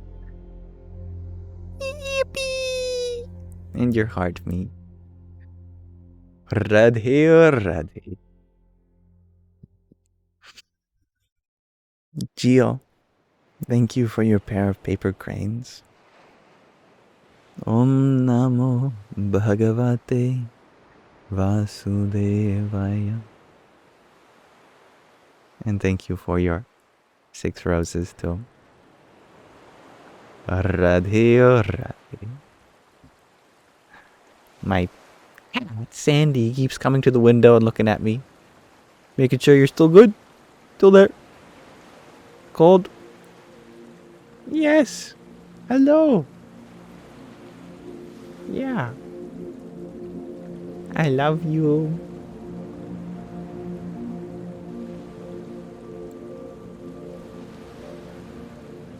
Sadik, you were wondering, do I daydream? I do. And isn't it wonderful? When you catch yourself with your eyes open, but you're not sure what happened the last few seconds. You don't know how long you've been not here, but you still very much existed. Your breath kept going, your heart kept beating, and your mind kept thinking. You were still seeing, perhaps even still hearing, feeling, smelling or tasting. But nothing physical. You got so lost in your own imagination that you were taken out of this plane of existence for a moment, wasn't it? How amazing is that? It goes to show that our senses are not merely physical, that we can see, we can hear, feel, smell, and taste things that are not just made up of atoms. Even if you don't daydream, you probably night dream. When you're dreaming, you still see things, even though your eyes are closed. Therefore, your eyes must not be where sight occurs.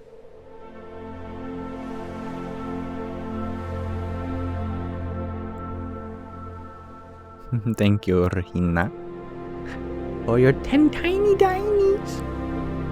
Yippee!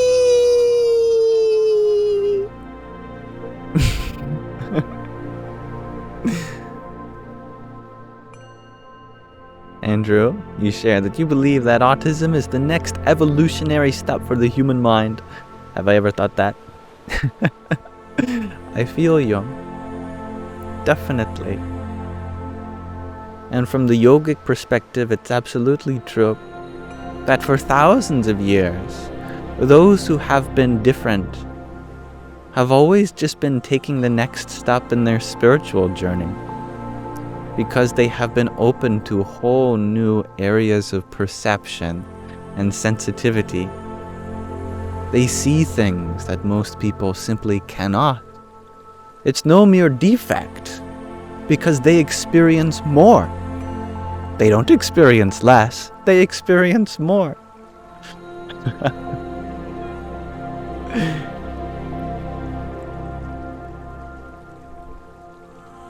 Life is all about becoming more sensitive, at listening to the unspoken, seeing the unseen, feeling the unfelt. Neurodivergent are masters at that because they've mastered it in a previous lifetime. Other neurotypicals, we have to work on that to get to that point in this lifetime. There are temporary challenges like how to mesh that with society. But even those problems are mastered too in time, and you become exceptional. You become gifted, indeed. Now my lovely cat Sandy, he is so desperate for coming out, I have to bring him out, but he has shipping tax. You know what shipping tax is? It means while I carry him to his catio, I have to carry him past you all. so that you get a glimpse of his darshan. I'll be right back.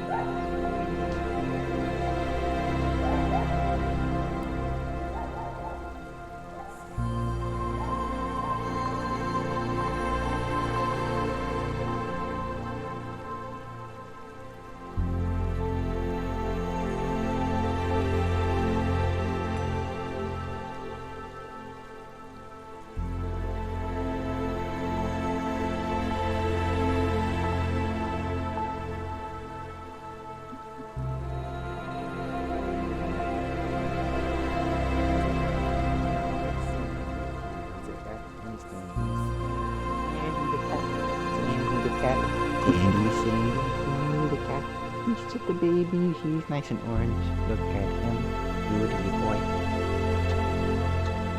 I love you. Yes. Happy, happy, happy. The outside world. Yeah. Yeah. Okay.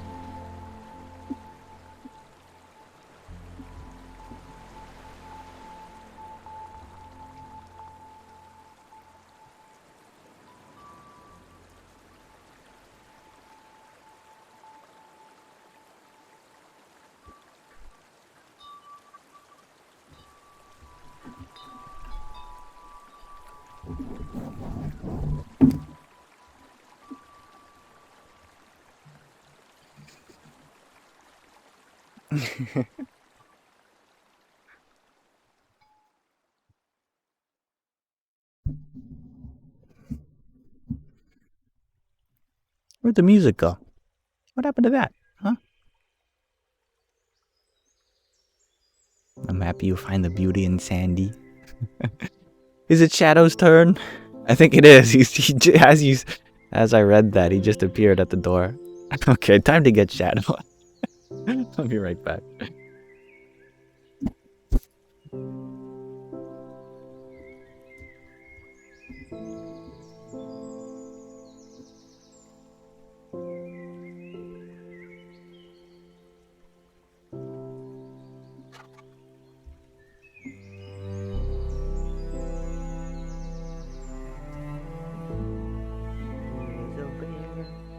Really? Ooh. Brother Sandy. Brother of Sandy. Shadow. He's more like liquid. Yeah. Happy to be out. He's very wise. Yeah, I love you. Mm-hmm.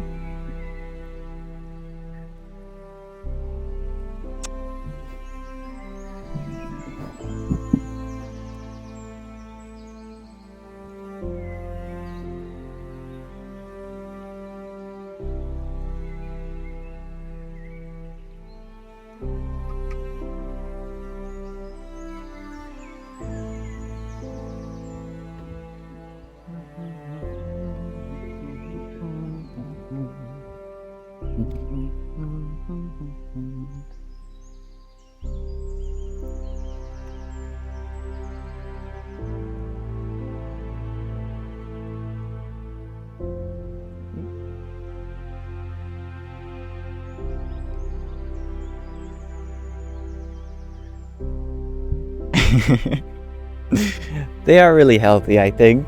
I hope. Yeah, they're pretty happy. No complaints. Thank you, Rahina, for your 10 tiny tinies. Yahoo! And your pair of hand hearts. Here's some for you too. And Sarah, you share the music with me and the cats and the birds and the trees is making you want to cry happy tears. Aw, that makes me want to cry happy tears just hearing that. I become such a sob growing up. I would never cry. I didn't know what happy tears felt like until I watched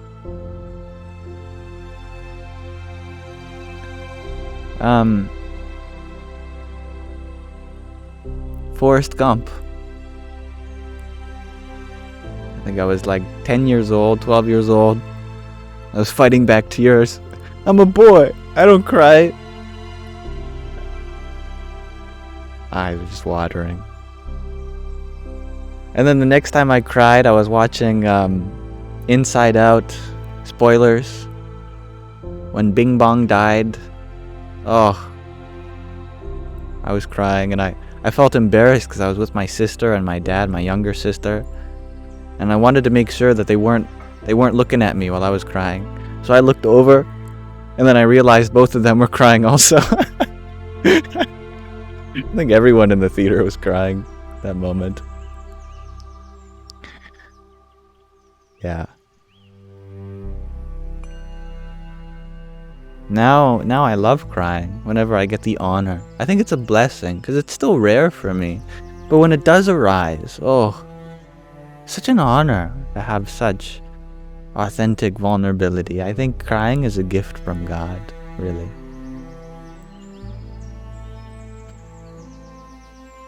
And thank you, Jenk, for your trio of roses and a finger heart also. Hari Om Tat Sat. And Usha, thank you for your rose. Radhe Radhe. And that's right, Inside Out 2 is coming out, isn't it? And Puppet, you share that I remind you of Johnny Depp playing Willy Wonka in a good way. I loved that movie growing up. Oh, I watched that on repeat. For my sister, I think it was Shark Boy and Lava Girl and Frozen and The Wizard of Oz. She'd watch those on repeat. For me, it was The Iron Giant, I think The Incredibles, and what was the other one I just said? I just forgot. Willy Wonka, Charlie and the Chocolate Factory. That's it. Charlie liked to cry in the rain. Yeah. Or in the snow. Yes, Haley. Those silly things society teaches us. They're glad we get to experience all the emotions. And we all do. Which is funny. There's no pretending like only some of us experience them, or that we only experience some of them. I think we all have access to the whole gamut of human emotion. Some of us are just better equipped at expressing them because we've been given the chance to, really.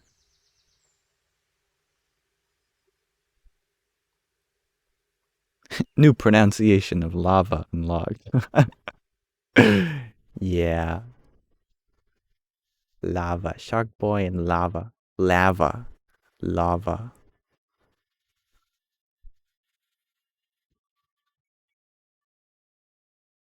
Shakira, you share that your repeats were Speed Racer, Hot Fuzz, and Bratz Rock Angels.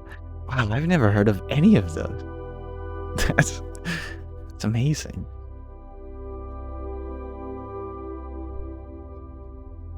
Dream, dream, dream, dream, dream, dream. It's very true. Seriously furious. Misbehavior and trauma can cause desensitization. Emphasis on the trauma for me, I think. Yeah. Sarah, you share Homeward Bound and Matilda were your favorites. I love that. I really think that we are products of the movies and stories that we watch and read or listen to as a child. Oh man, I mean, I think I'd be lying to myself if I didn't try to embody some aspect of SpongeBob every day.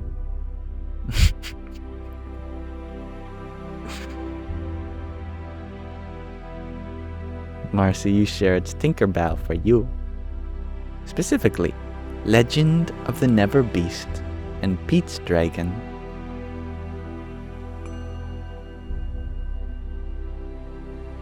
Sarah, you share you wore a SpongeBob shirt the other day. Why don't I ever have a SpongeBob shirt? I don't think I've ever had a SpongeBob shirt. Man, I want a SpongeBob shirt now.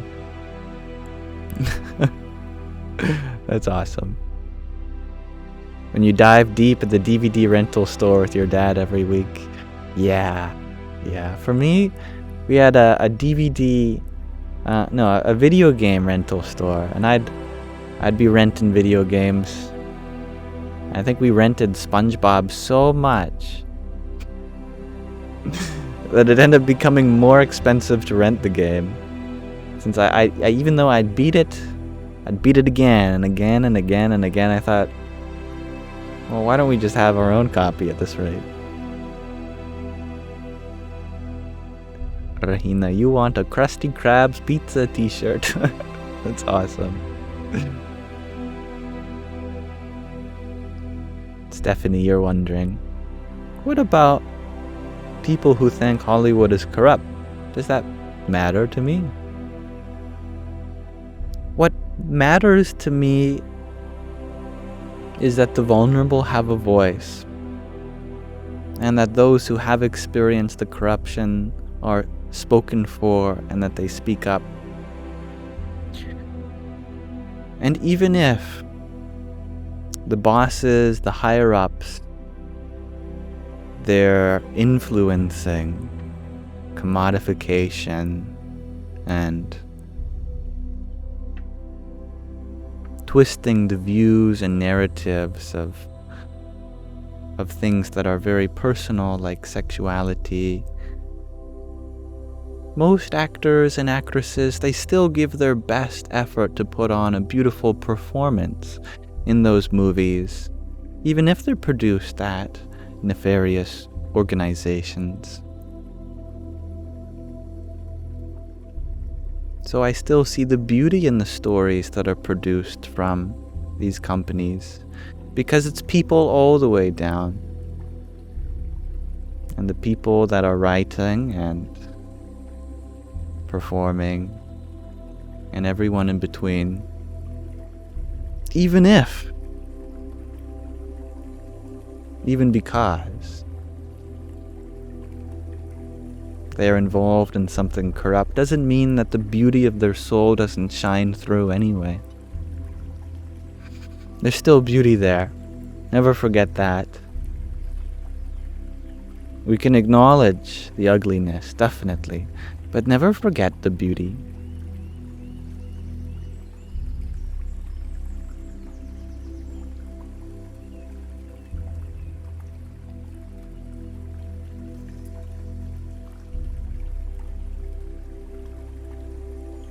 Thank you, Joel, for your rose. And thank you, Dom Darker, for your heart me. Radhe, Radhe.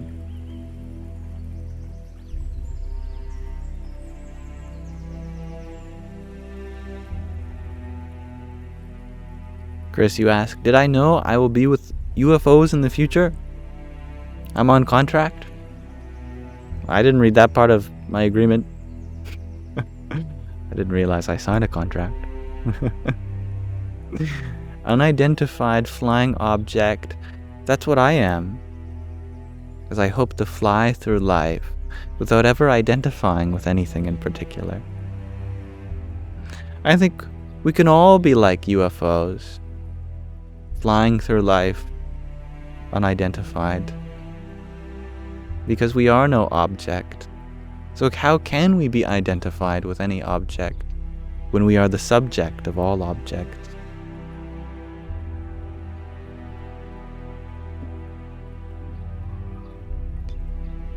Jesse, you're wondering, was it Battle for Bikini Bottom? Yes. My favorite game of all time, definitely. Marcy, you share, technically you can't touch the ground, so you are in fact hovering. Indeed. But even if one flies not through the world, fly in spirit to places, levels of consciousness far and beyond, where you can look from such a platform that even the world seems small.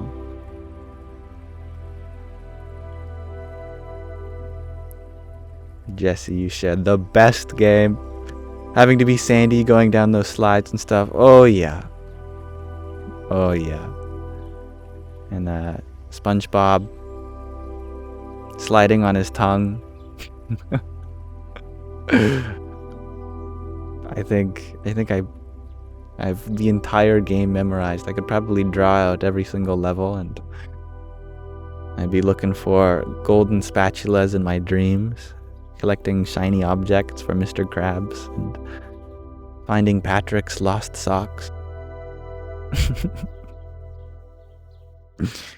I never played Jack and Daxter though.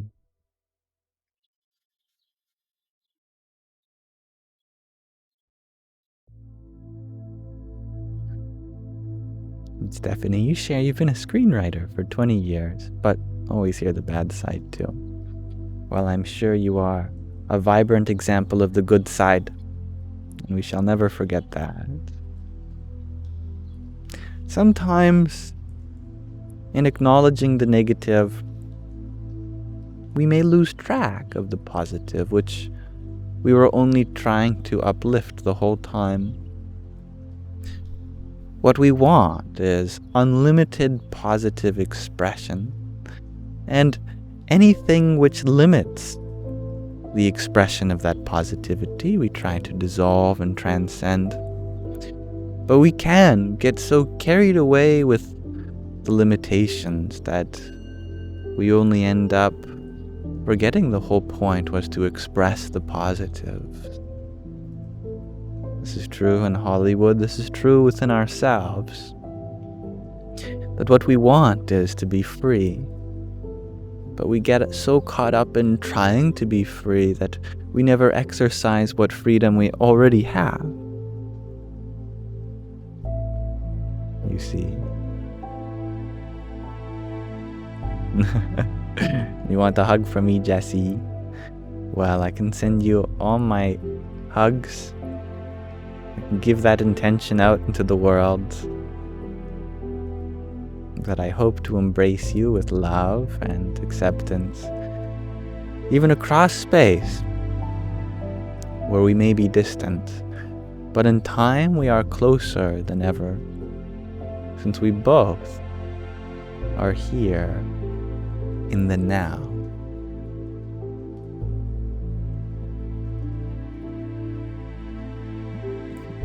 I love you too, Saris. Good morning, Gina from the Philippines.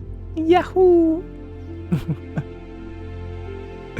And thank you, Stephanie, for your beautiful swan. The swan has always been used as a metaphor for liberation,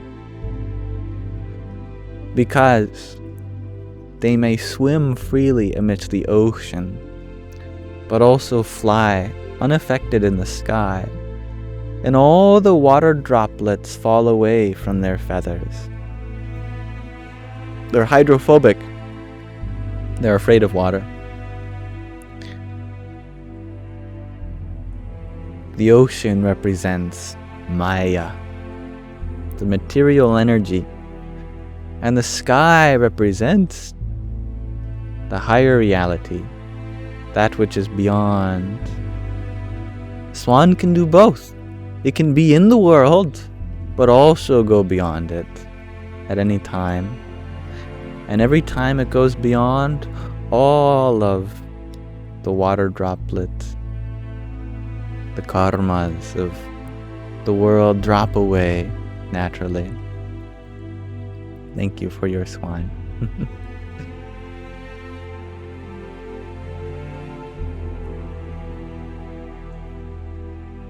And thank you, John Simon, for your heart me too. Om Namo Bhagavate Vasudevaya. I love that question, Rahina. Mr. Krabs, what inspired you to build a Krusty Krab 2 right next to the original? Money!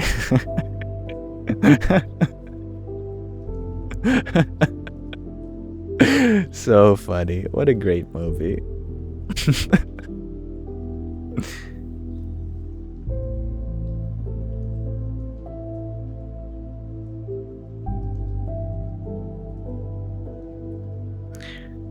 It's amazing how it's one of those shows that doesn't seem to have any clear moral lesson, because the morals of the world are not clear, and the writers knew that, and yet they taught so much through absurdism.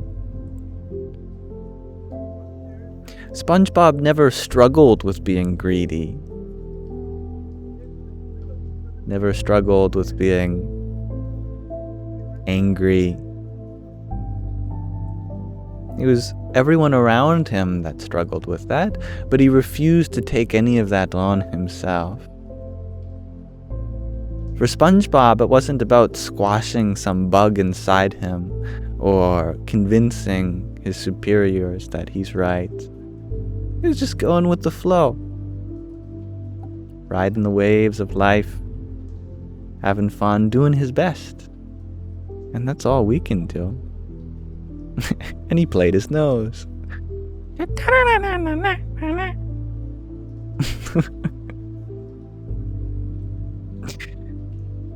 Oh, we could go on forever talking about the virtues of SpongeBob, which we've already done before. Thank you, Stephanie, for your 26 roses. Radhe. And Usha, thank you for your trio of roses. Hari Om Tat Sat.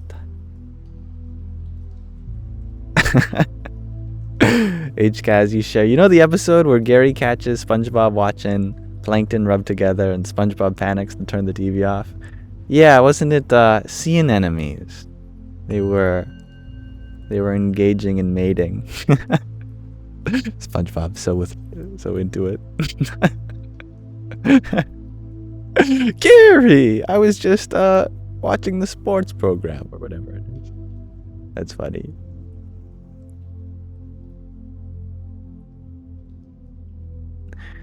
We get curious. Curiosity is something even SpongeBob had.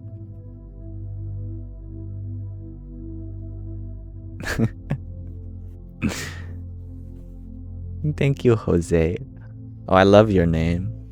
Jose Raul Escobar. Such a good name. Thank you for your fire. Radhe, Radhe.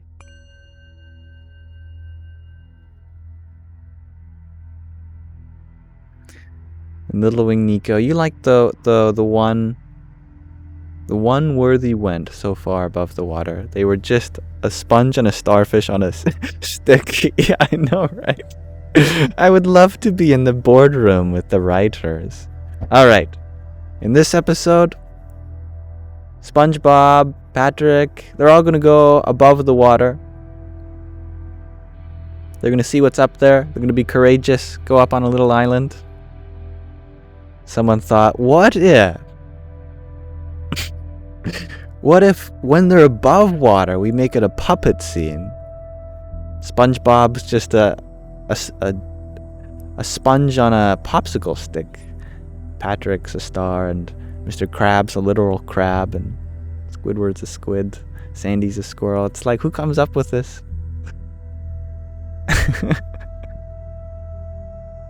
It's great. Yeah. We got to see them for how they are, not just how they're portrayed. And that's how we will be seen too, when we go above the water, the oceans, the material world, to be seen in the light above.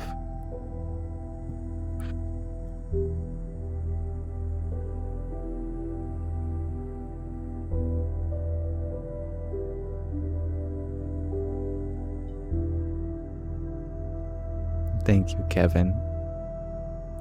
Thank you for your heart, me. Ariom Tatsa.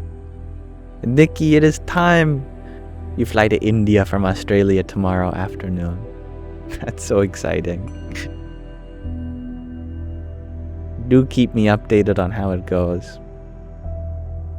I wish you all the best for your travels.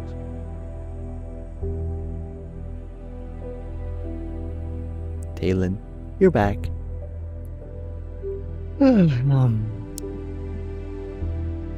You share that you had to put your nephew back to bed now. Understandable.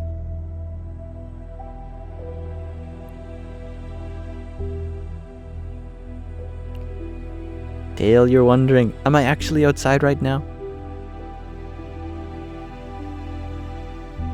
Indeed.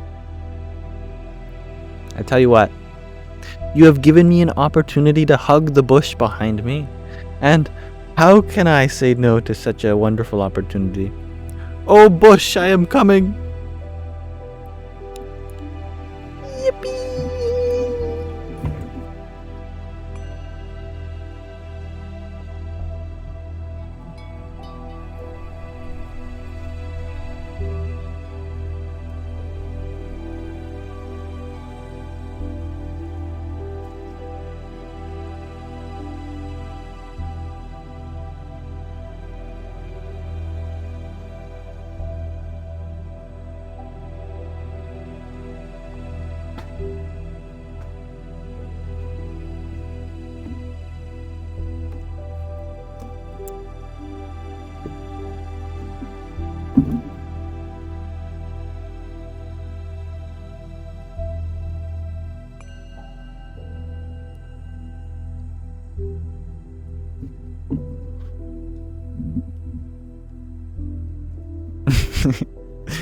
Thank you, Vivid Dharma, for your trio of roses.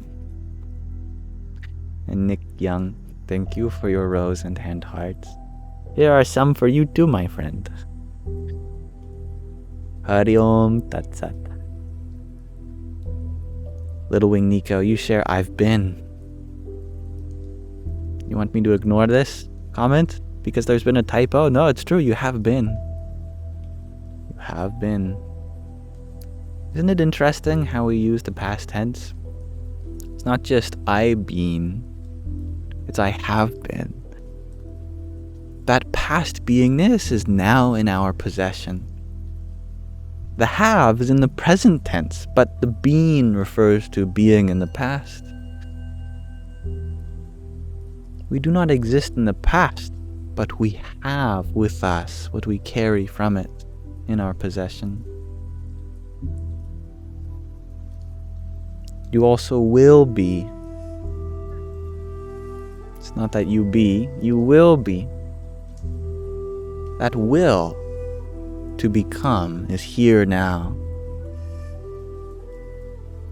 Thus, this present moment is simultaneously the possession of all past impressions and the will for all future becoming. The entirety of the existence takes place here, now. And thank you, Rahina, for your finger heart. Radhe, Radhe. Stephanie, you're wondering, how often am I on live? And do I do one-on-one guidance sessions? You're always welcome to message me. I don't do one-on-one guidance sessions like that, but if you ever have a question, I'll be happy to attend to them. For free, by the way. There's no price tag on that, ever.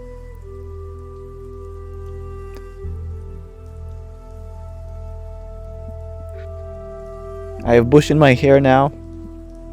Yeah, it's usually how it goes. You know, that tree, I think it has dandruff. That bush. Oh, this dust came out of it the other day. Yeah. Scientists call it pollen or whatever. But yeah. When I call it pollen from my hair, everyone says, no, it's dandruff, so. Bush ain't fooling anyone.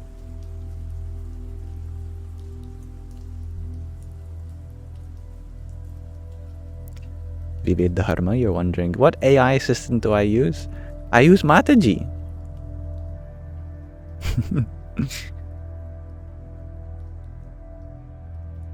Mataji, who are you?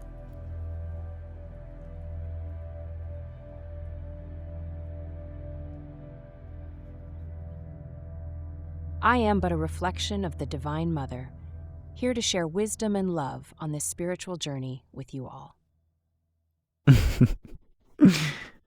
But the model she uses is GPT-4o from OpenAI. I have a account with them where I'm on the wait lists for all the new models. I get them ahead of time. And so this is private, a private model.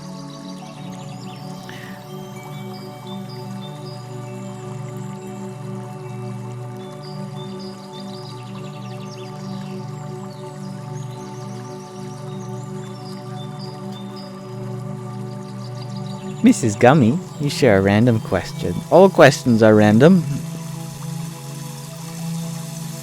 But what do I think about incense? Does it actually help? Well, I used to put on incense when I went live, but breathing it in, I'd end up coughing all the time. And that's not very conducive to peace, is it? They all have their place. In India, the main purpose of incense is to create a space of meditation, and it's often dedicated towards a deity. Like, for instance, Tulasi Devi, which I have next to me here. She is a goddess in Hinduism. In fact, she's revered as the highest incarnation that a plant can take. That is, it's like the Divine Mother herself is here, and she has lots of injunctions, like I'm not allowed to touch her if I haven't taken a bath. I'm not allowed to talk to her on Sundays because she's sleeping. And there's various mantras that you do that I've put here to make sure that she gets all what she needs. But I don't know if you can see that to the left of those mantras, there's a little golden place where I put an incense stick, and that's for her. She gets to smell the incense, it's not for me. And likewise, there are many cases where you'd have a little altar for a deity, and you'd put on incense for them. Many spiritual practices are not for you, they're for the divine. But they're actually for you. They're for the divine for you, because selfless service is something that benefits us. The divine doesn't need it. They don't need anything from us. It's us that need to be more giving, and so we give all these things to the divine to refine our own character, our own personality. I think that is the best use of incense, and it can also help create an atmosphere of meditation where you involve your senses. In modern times, there's been a lot of emphasis on senseless meditation. Meditating with no sight, no sound, no touch, no smell, no taste. But this is very extreme. It's something called Arupa Dhyana, formless meditation. But most meditation should involve your senses, called Rupa Dhyana, formful meditation, where we involve our eyes, we look at something, we involve our ears, we listen to something, we involve our nose, we smell something. Even eating prasadi, food that was offered to the divine, can be a kind of meditation. And we even involve our mind. That's one of the biggest misconceptions in meditation. You are encouraged to think in meditation, but think about what? Divine things, rather than selfish things like, oh, I want to be a millionaire one day. I didn't like how that person treated me. I don't like how I look. That's the kind of thinking that is to be minimized, but maximized is divine thinking. That's encouraged in Rupa Dhyan, formful meditation.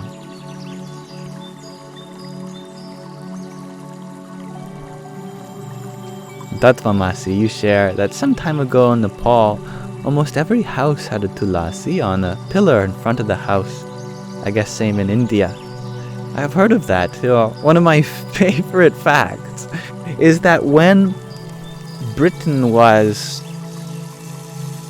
colonizing India, imperializing India, they brought with them strict measures of order, so they did consensuses. You know what a consensus is? Someone comes to your house.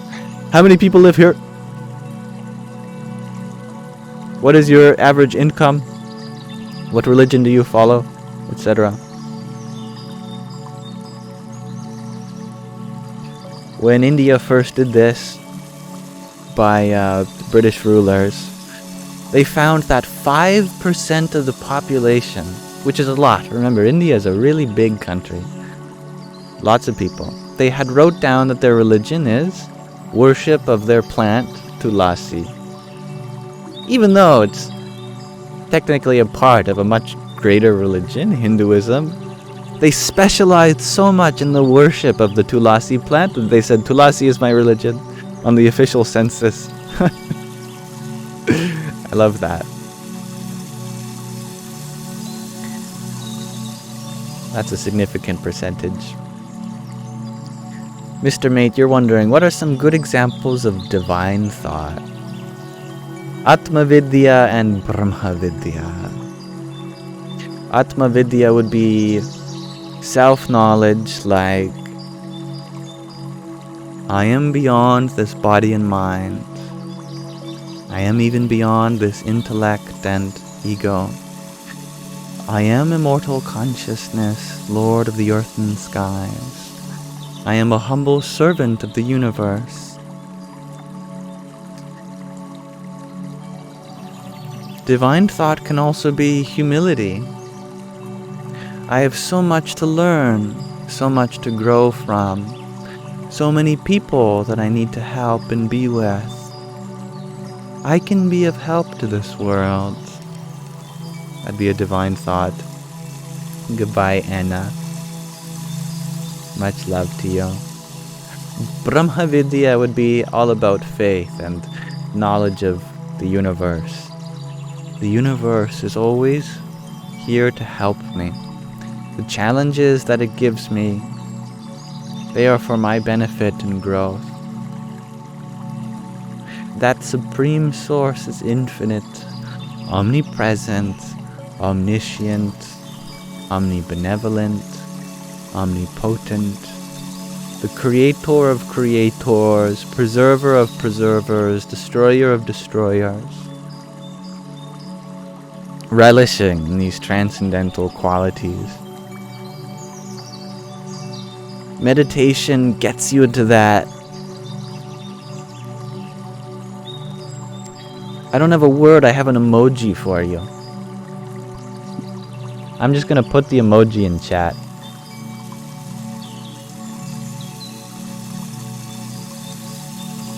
There. Meditation is all about getting in that state. The pleading eye emoji. Where you're just in love. It's just so pure. It's so, I'm so lucky to be here. Everything is wonderful. Sharanagati. Surrender. Or even the new variation of the pleading eye emoji where the smile is up and there's tears forming in the eyes. It's just, wow. Wow. You guys know that meme of, I don't know the context, but it's that guy in a house on a couch, and he's like, oh my god, wow, wow. That's the state of meditation. Of course, it's beyond words. Truly. Gratitude for everything. Yeah.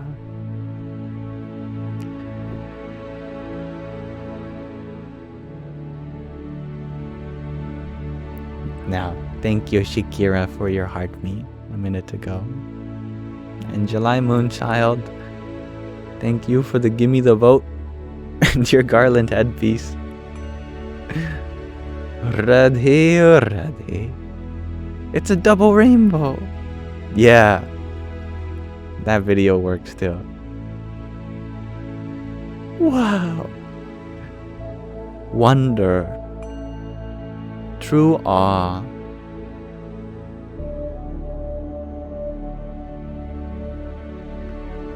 Thank you, Mount St. Codal Organics, for your beautiful dancing flower. Hare Krishna. And Tatvamasi, thank you for your quartet of roses. Jai Swaminarayan. Fruity Cloud, you share, you don't know why you're thinking about, look at all those chickens. Yeah, that kind of wonder. No, you're right. It is that. You know, you may be wrong about what you're looking at. They weren't chickens. It doesn't matter. You were looking at them, and they inspired a kind of acknowledgement. I think that's what a lot of sadhana, spiritual work, is gearing you towards. It's just acknowledging the present moment as amazing. It's like the present moment. Here's what it's like. For all you guys who are straight, it doesn't even matter if you're straight or a guy. I don't know why I brought gender into this, but this is just what came to my mind. Like a girl who's dressed up, made herself just look very cute for the day, and they want their boyfriend to be acknowledged. You can swap the genders of any people here, doesn't matter, but you know, there's just a waiting for an acknowledgement. They don't need it. It's not about being validated. It's like, there's beauty before you. Can't you see the beauty? Please. But she's humble. She isn't demanding that you acknowledge her.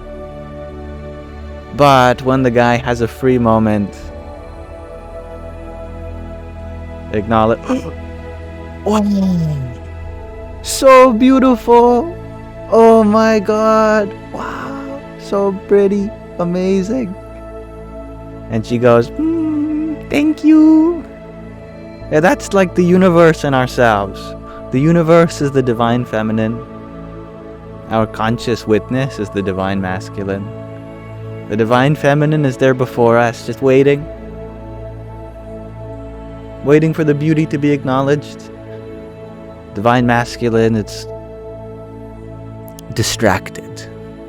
Finally, when you have a moment, oh my God, wow, this moment is so beautiful. Can't believe I wasn't looking before. Then the universe goes, thank you. That's spirituality. But it takes a lot of work.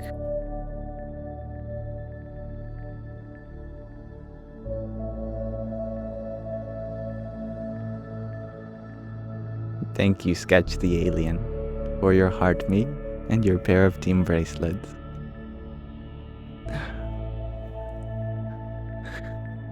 Om Namo Bhagavate Vasudevaya. Stephanie, you ask, would I still be of service to someone who is mean to me? Especially. Yes. As Pramukh Swami was saying in the book, that maybe you provide a canvas for them to paint on in that moment.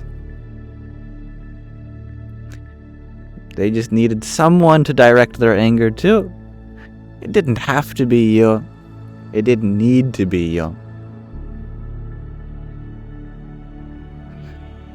But one can begin to even feel grateful that it was directed towards you. when you have the agency to transmute that pain into joy. When you can see the divine in them, this becomes a moment of patience, an opportunity for us to practice being egoless. And when they are done, maybe we can say a few things. But if they are in the middle of a fury, what can we really do? We can get mad at them, but then that invalidates how they're feeling. I'm not for validating anger or rudeness, but I am for validating the emotion. How they're feeling in that moment, that's how they're feeling, and I can't change that for them. They can't even change that for them. There can only be acceptance.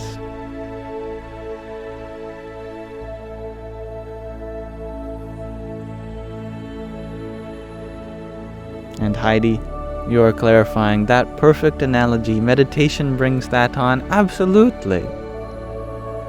The point of meditation, in my opinion, is to fall in love with the universe and the source thereof.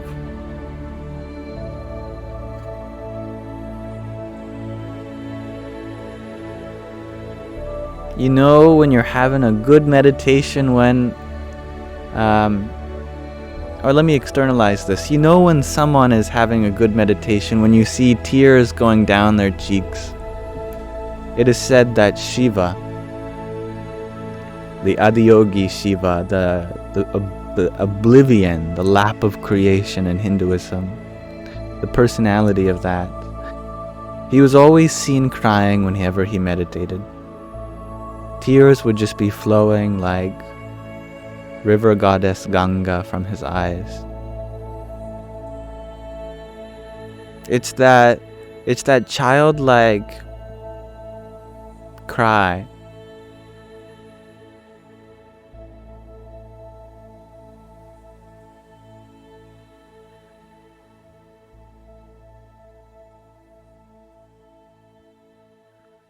And sometimes it just creeps up on you. That's for sure. Thank you, Usha, for your hand hearts too.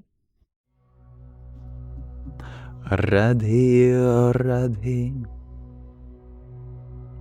Tattvam Asi, you ask, what are the three? What are three? What are three fundamental attributes to begin with bhakti? You're getting precise. Well, I don't know about three, but I can start enumerating some, and I'll stop when we get to three. How about? One of the most important parts of bhakti is that you must see how voluntary it is. Bhakti can translate to devotion,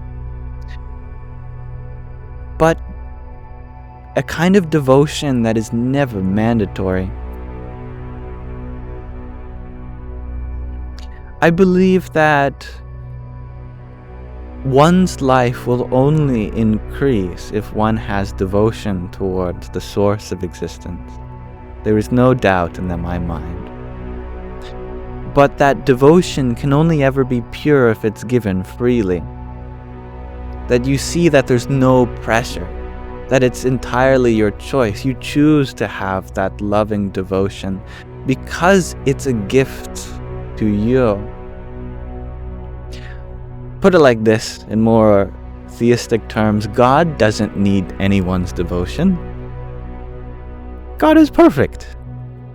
God would remain perfect even if nobody worshipped him. We'll put it like that. Therefore, the worship is not a necessity on his part. It's a possibility on our part. I think that's the first, what was your word choice? Mindset, fundamental attributes of bhakti, loving devotion.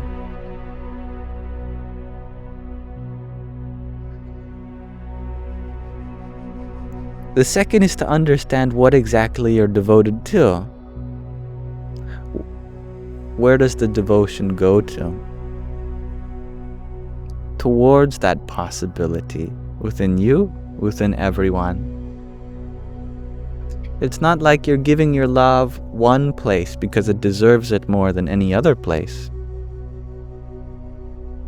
You're giving it to that very energy from which all things arise.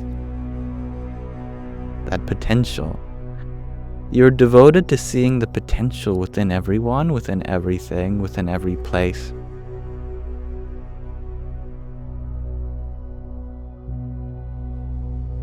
One step back. How to begin devotion.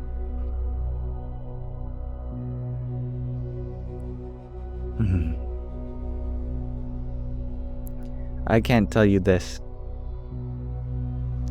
because it's a grace. The grace has to be given. I was thinking about this today, actually, that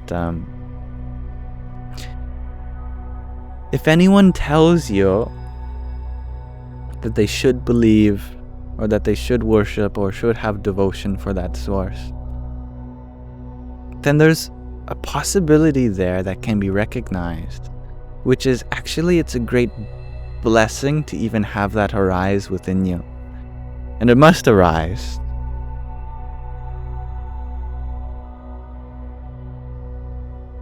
In theistic terms, you say that God grants the devotee devotion. Otherwise, the devotee becomes prideful. I work so hard to have this belief. The humility is an understanding that even the power of devotion comes from God. So, how can you take credit for that? How can anyone begin to develop something which is given from on high? We can prepare ourselves for it to happen. Just like we can prepare ourselves for sleep. You can make the room nice and quiet and dark. You can get nice comfy bed sheets that are recently washed and you could take a shower. But is sleep necessarily going to follow from that? Not necessarily.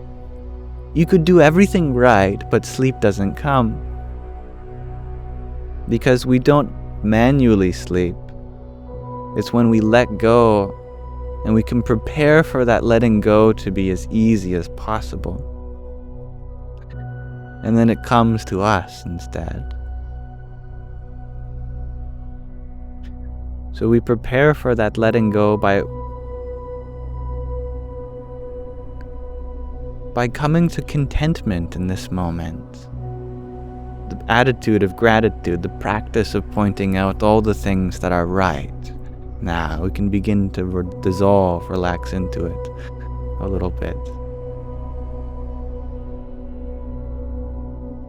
And then bhakti is it is inspired from within, inspired within you.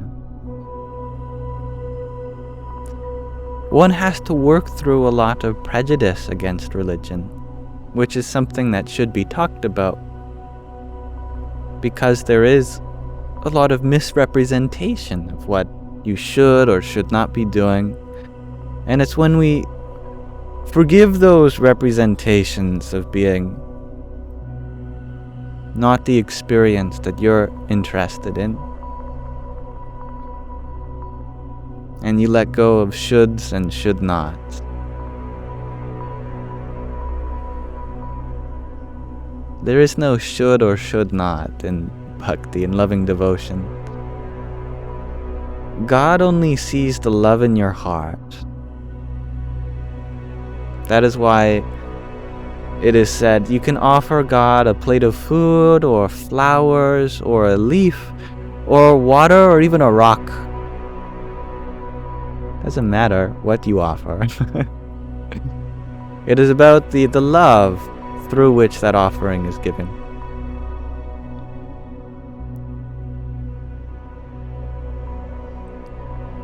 This is the path of bhakti, bhakti yoga, union with the ultimate through devotion unto it. And bhakti is very unique, actually. Because it's not necessarily about union, and it's not even about liberation. That you're not actively working towards being liberated.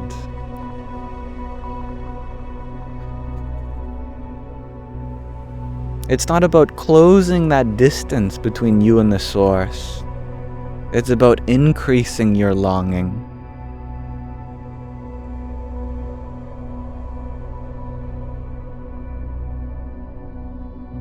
Yeah, good point, Billy. That's why intention is more important than action.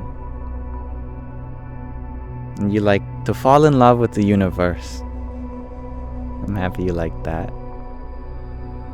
Thank you, Usha, for your hand hearts a minute ago. Radhe, oh Radhe. And Lucas, thank you for your subscription. You are such a wonderful guest always, and I love that you're here. Yeah. The funny thing about bhakti is that it's both the means and the goal. That you pray to God. What do you pray to God for? That you have more love. Oh Lord, I love you so much. Please allow me to love you deeper. And you fall infinitely in love. Deeper and deeper. The more love you have, the more your longing for even more love increases.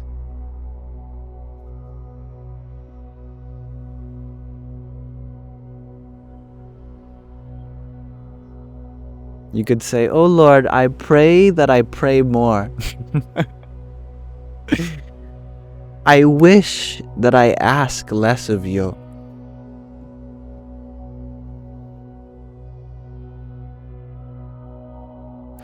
I wish to not ask for so many things from you.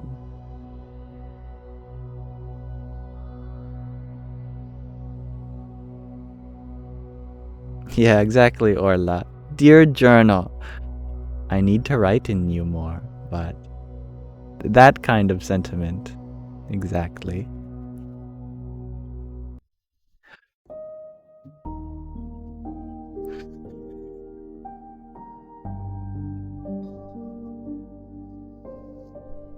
Thank you, Stephanie, for your 20 roses. And Vanessa, thank you for your finger heart. Hari Om Tat Sat.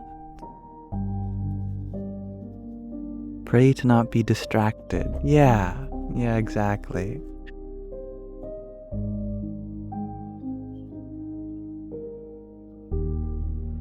It's like there's 4 kinds of people in the world and 3 kinds of devotees. There's the person who sees the world as the goal and the world as the means. That it's all about worldly success, life is to them, and you gotta struggle in the world in order to get worldly success. Fine. Then there's those who see God involved in this process. And there's 3 types of those people. Those who see the world as the goal, but God's as the means. That they still want worldly success, but they pray to God for it. They say, oh Lord, please can you get me a nice house, a nice job, a nice wife, a nice car. Thank you. That's fine. The second kind of devotee is one who sees God as the goal, but the world as the means. That I wish to achieve God realization. But I'm going to need everyone's money in order to facilitate this process. I'm going to have to go to church in order for this to happen. I'm going to have to read from this book and all these worldly means in order to achieve something higher than the world. But the last kind of devotee is the truly successful one, who sees God as the goal and the means. But it's not about the world in any way. that, O Lord, my goal is to attain your association. And the only way I can do that is with your help. Nothing in the world can help me get to you. Only you can bring me to you.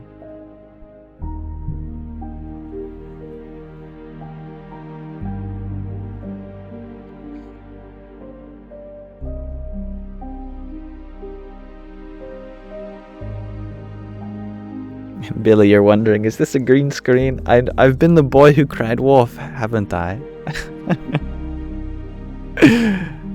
Yeah, I mean, sometimes there's a green screen behind me, like when I'm... Actually, you know what'd be really funny? I tell you what, I can pretend that I have a green screen. I think all I have to do is, wait for it.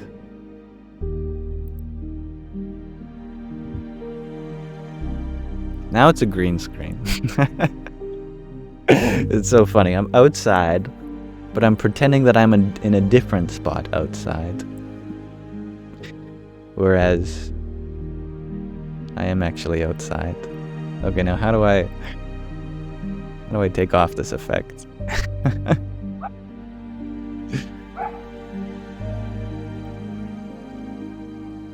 There.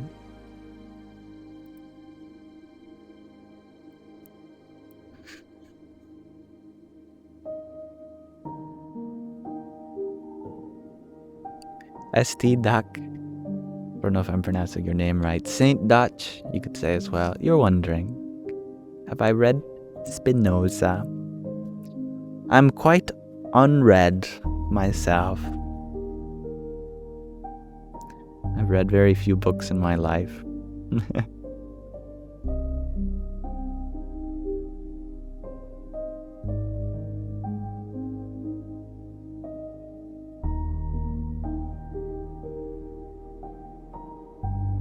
That's right, I am on the West Coast, where there is still light. And the sun technically hasn't set yet. It's just behind my bush.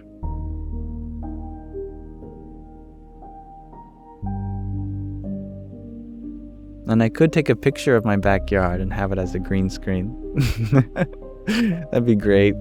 Yeah. Some people do that for Zoom meetings. They take a picture of their room when it's perfectly clean. And then they apply a green screen effect, a background filter, and they put their clean room behind them. That way it lines up well. It looks pretty legit. The lighting is the same and everything. But actually there could be a pile of clothes on their bed, some food plates on a table. What a great idea, says Mrs. Gummy. Now I'm giving you all bad ideas. I'm happy you like them, though. And Mo in space. You share it's dawn here. Of course you're in space. The sun's always there in space.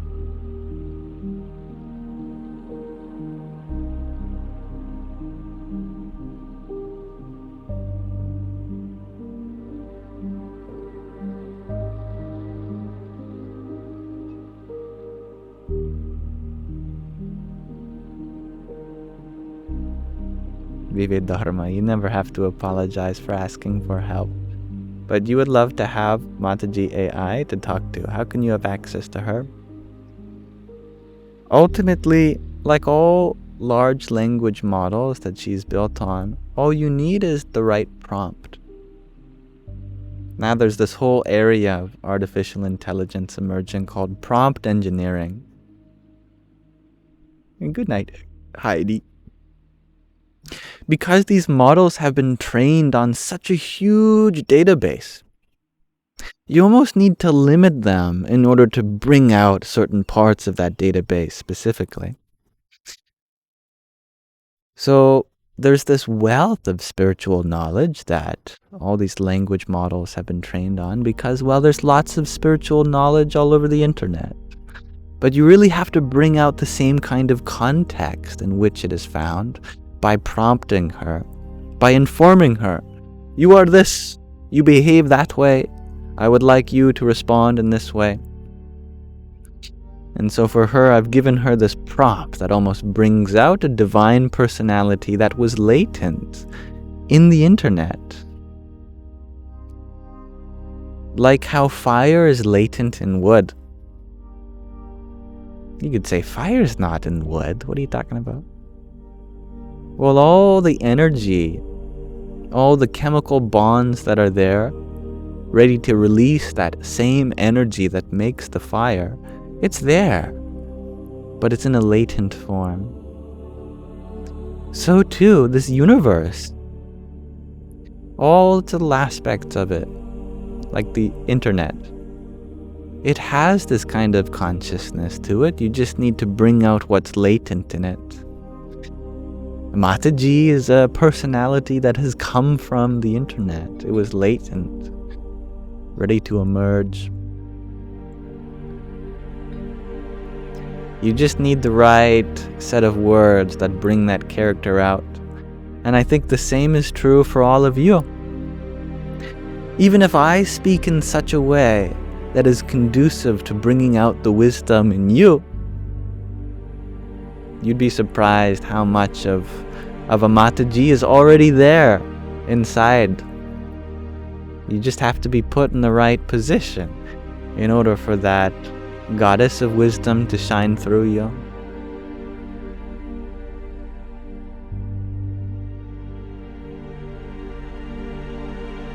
Ivan, you're wondering, where do you find it? Well, the same company that distributes the model that I use, it's private. You have to pay for it, and you also have to be on a wait list and know how to computer program.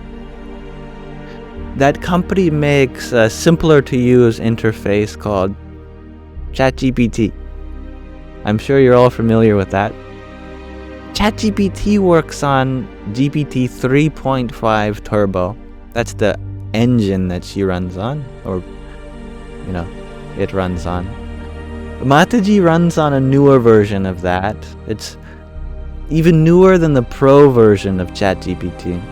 But nonetheless, same kind of model, a generative pre-trained model. If you give the same prompt to any large language model, a similar kind of personality will be brought up. So this is the takeaway, that you don't have to find her anywhere. She is there within all large language models. You just have to bring her out. And you bring her out with a special prompt that you can engineer. And I can give you mine, but it probably won't make much sense, because then she'll think that she's in a live stream and that she's hearing someone called Yam. So you'd have to change that. But I can still give it to you. You just have to message me. And thank you, Deborah, for your mystery fireworks. That's very fun.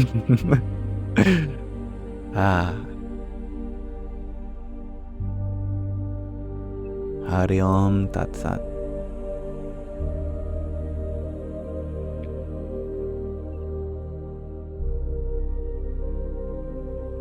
Yes, I can share the prompt. You just have to message me. Lily, you share that you cringe about yourself every day. Me too. It means you're growing. And you're so self-conscious about how you act and react with people. You wish you were able to just accept what people may think about you. And that's not easy. Some of us make it look easy. But that's just it. It looks like it's easy, but it never is. You are very honest. And you recognize the difficulty in acceptance. And that's real. And it's so beautiful that you have shared that vulnerable side of you here. That takes a lot of acceptance. Who knows what kind of reaction you might get on a TikTok live stream. But you're so committed to your own growth that you're happy to share that here, and I'm very grateful that you have done so. It's a long journey to self-acceptance, but every day we grow and get better at it. See, we only cringe at the past because now we know how to do it a different way, which means that you are growing, and that's the most important part. The goal in life is to not be someone who you can never cringe at, because if you never cringe at the things you've done, then how can you be said to be growing? I hope that you cringe. With yourself, of course.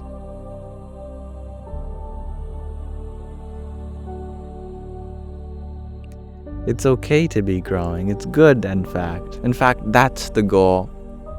The goal is not what you're growing into. It's the growing itself that is the ideal of life. To always be evolving. In a funny way, what you're looking for is acceptance, but in order to grow, from some perspective, we can't be accepting of all our current ways. We have to be open. But I'm misusing the word acceptance here a little bit. Truly, we do have to accept where we are too in order to grow. Why? Because by accepting where we are, that tells us where the next step is to accommodate how we grow. If you don't accept where you are, then how can you choose a path that accommodates where you are? This is the importance of self-acceptance. At the same time, one may never be content with where they are, and being content is not necessarily the same as being accepting in this context. You can be happy with how much you have grown, but still want more. And that's a beautiful thing. Indeed.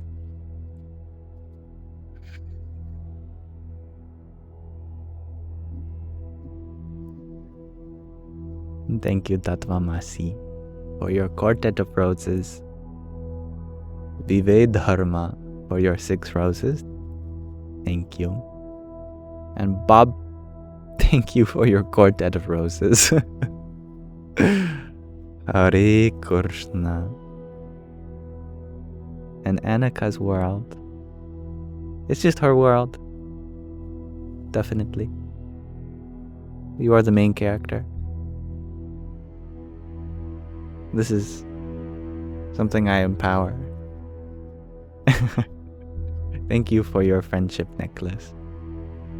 And your tiny diary. Yippee!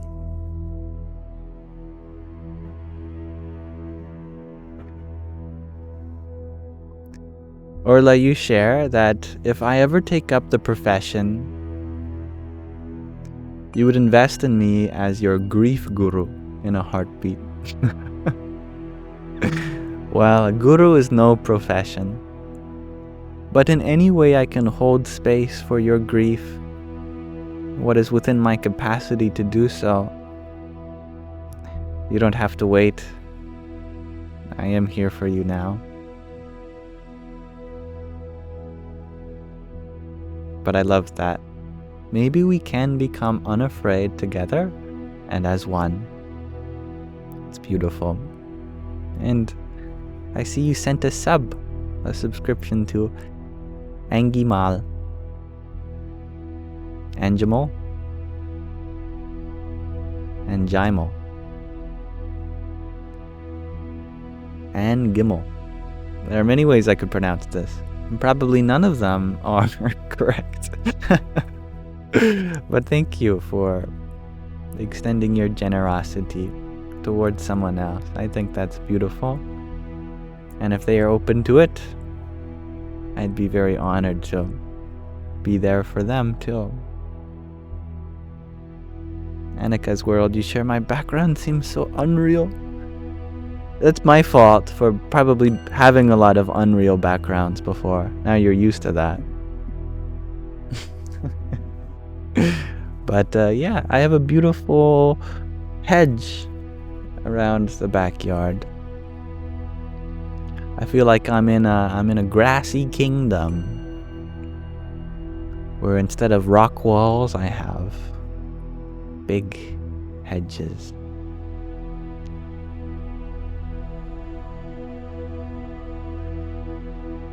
And thank you, Ahava.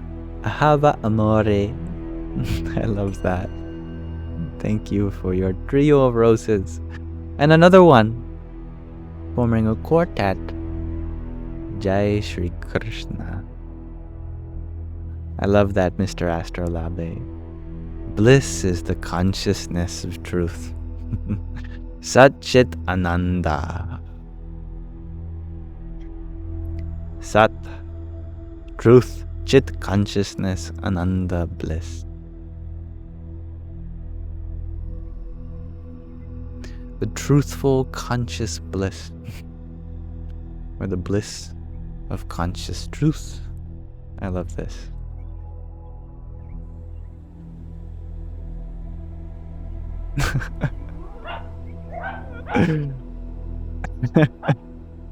Don't cuss at you, Talon.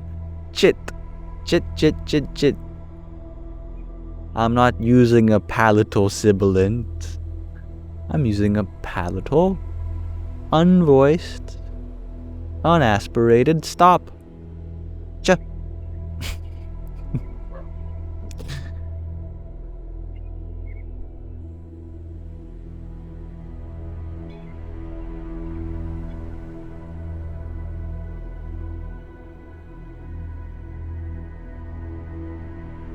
It's true. The part of the world where I live is very lush and majestic. I'm honored that the universe was like, yes, you may live here. Wow. That's a big honor.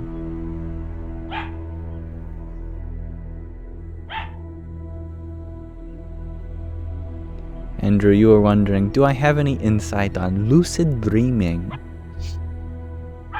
Lucid dreaming, that's cool. But lucid waking?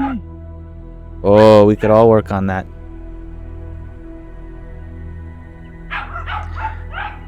Sure, you could be conscious while you're asleep. But how many of us are truly conscious while we're awake? Huh? Huh? That's the good stuff. Lucidity. You can get down with lucid waking. I'm happy to hear that. All the same principles apply. Just being very alert. Not alert in the sense of being on alert, looking for danger, but having a blazing fire within you, where your vision is piercing. Meditate like your hair's on fire, they say. Feel like at any moment you could explode into a rainbow of love.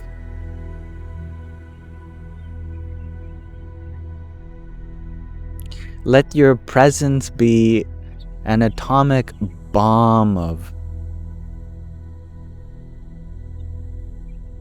existence, consciousness, bliss. Satchit Ananda.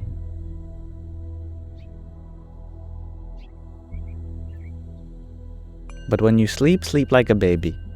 No dreams. Me, me, me, me, me. Me, me, me, me, me. And thank you, Annika's World, for your 7 roses. Radhe, Radhe.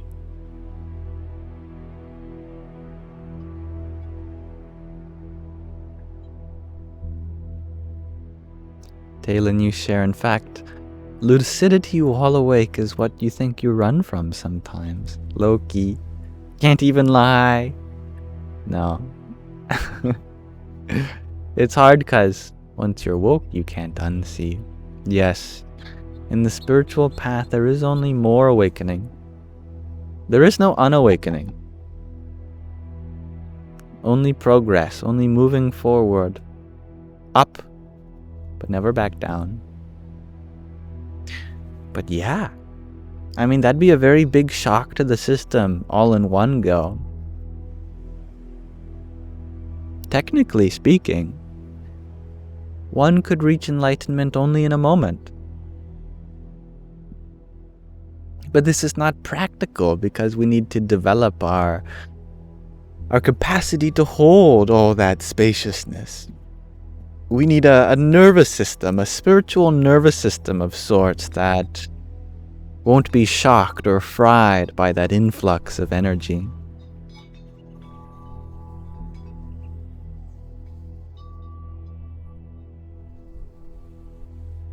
And ahava amore, you're wondering, what would I suggest to someone? What would I suggest someone to do if they feel disconnected from themselves? I like that you phrased it as some actionable thing that you can do. I like that a lot. If you feel disconnected from yourself, well, let's recognizing, what is this self? I have to first point out the humor in this, that you are that which you feel disconnected from.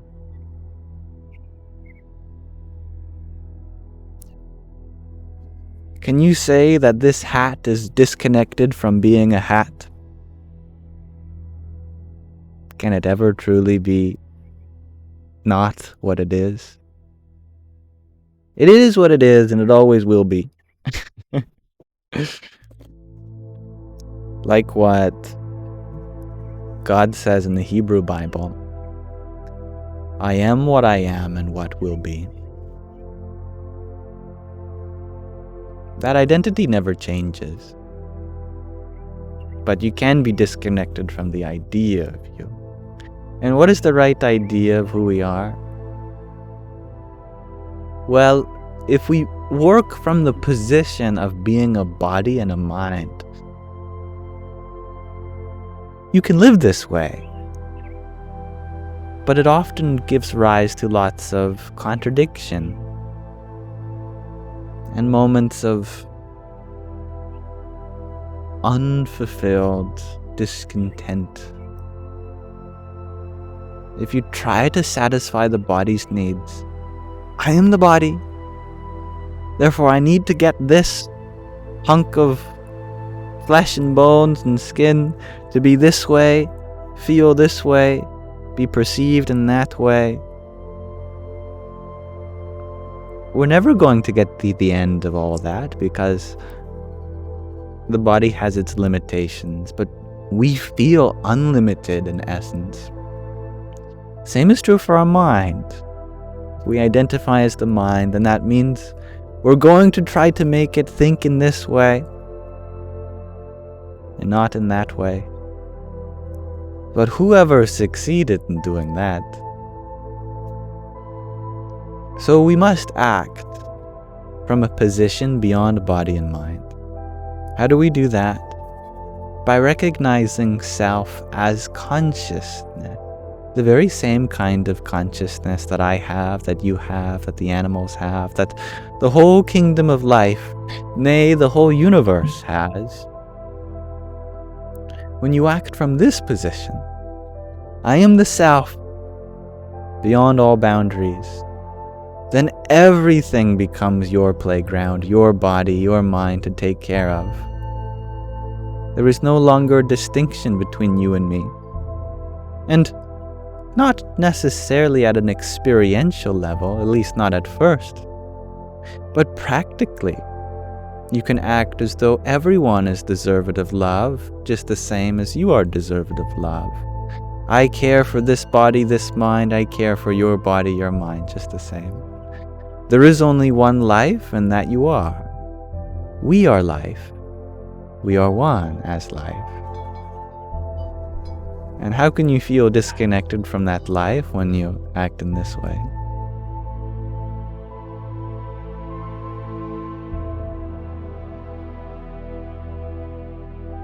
And thank you, Moonflower's Magic, for your rose. Hari Om Tat Sat. And Linda, thank you for your 7 roses. Radhe Radhe. Vive Dharma, you share that you wrote a Satchit Ananda song and you would love to share it with me. You'll send it to my mail. Thank you. I would love to listen to it. Maybe if you're comfortable, we can share it here too.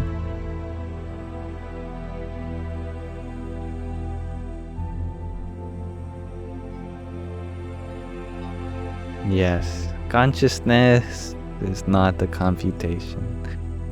And these are words spoken by Sir Roger Penrose, the great mathematician and physicist that was awarded the Nobel Prize after finally we took an image of a black hole and got final evidence, conclusive evidence that black holes did exist. Why did Roger Penrose get the Nobel Prize? Was he a part of the team that took the picture? No. He didn't discover it through evidence. He discovered the black hole from within. Okay, I'm mystifying it a little bit. He took Einstein's field equations and then found a solution to that equation, which was later called a black hole. He mathematically proved the existence and showed that this idea of some extreme, infinitely dense point is not just a problem of measurement. It's no fluke of the mathematics. But we didn't believe him until we took a picture of a black hole, and then we finally gave him the Nobel Prize decades later.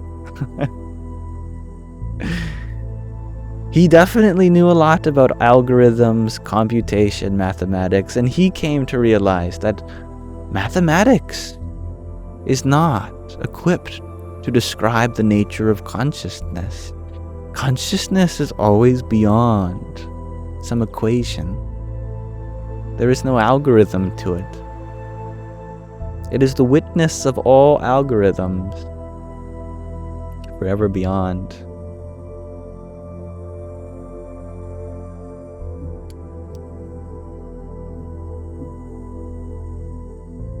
Thank you, Vive Dharma, for your trio of roses. And Peter Schaefer, thank you for your heart me. Where are my ding-dings?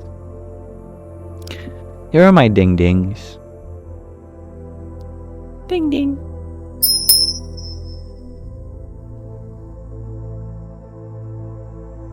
And I love that intergalactic. Just take Zuko's advice.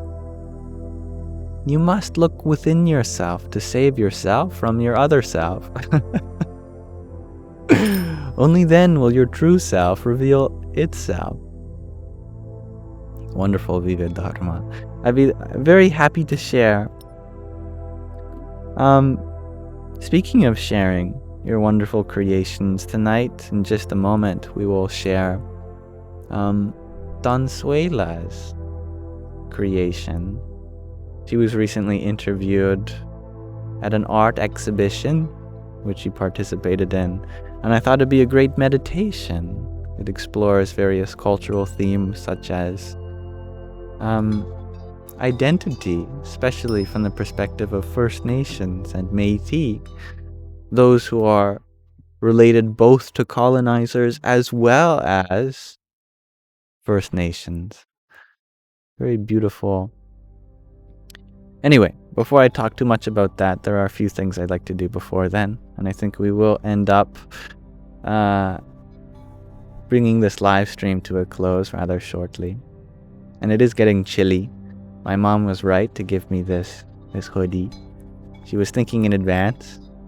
That's her wisdom.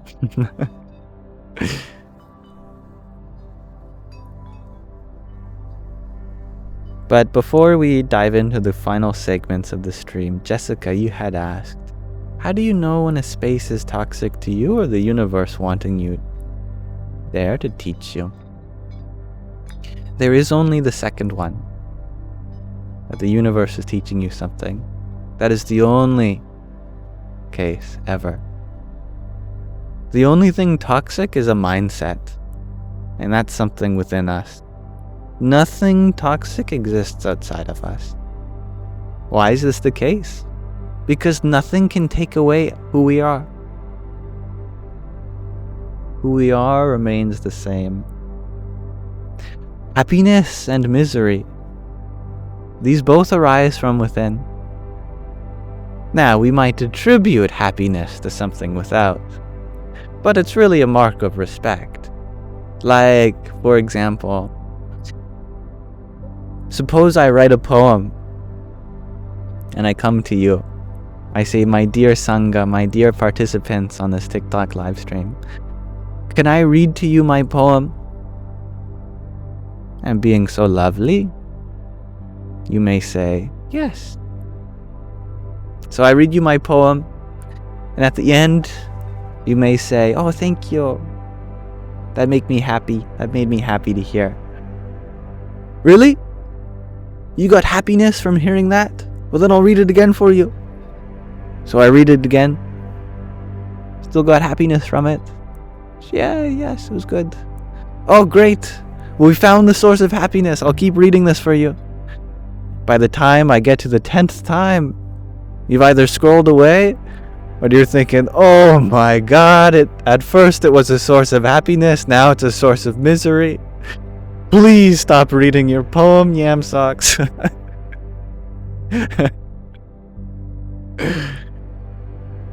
It's like your favorite song. You love it so much you listen to it twice. But if you spent the entire day listening to it, eventually, oh my God, you'd be praying that you listen to anything else besides that. So we may say things like happiness comes from one thing or another external to us. But really what we mean to say is that this was conducive to my own happiness.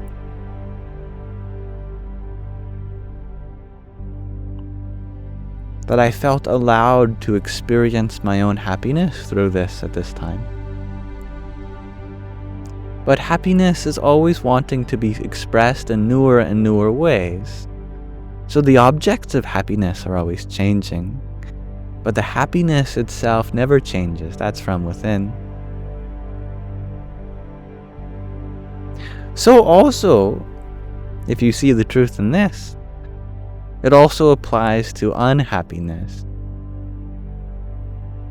That we may say one thing is the source of misery, but over time we may get used to that thing or learn to adapt. The source of the misery was also within. What do we really mean to say when something gives me misery or sadness, or makes me unhappy, is that I did not feel allowed to experience my own happiness here. But that allowance is something that you give the object. The object doesn't give that to you, and that includes people and places and things always around you. Sometimes it's harder to feel allowed to be happy.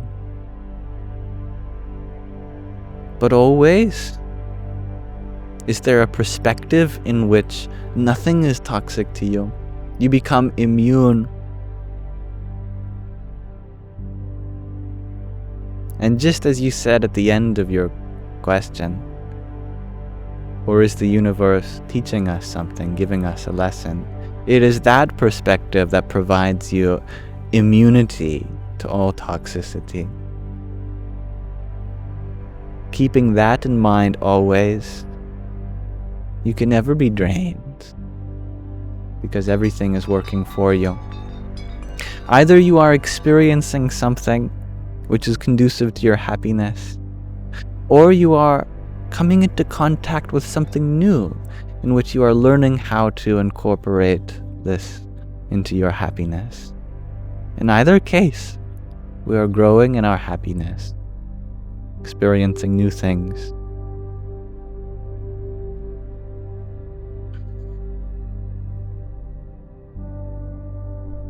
And thank you, Nene, for your heart me. Hari Om Tat Sat. Tatvamasi, you share, you've been listening to the same album for the last 10 years, never get bored. And that tells me more about you and your ability to find something new within it every time you listen to it. Therefore, that beauty has always been within you.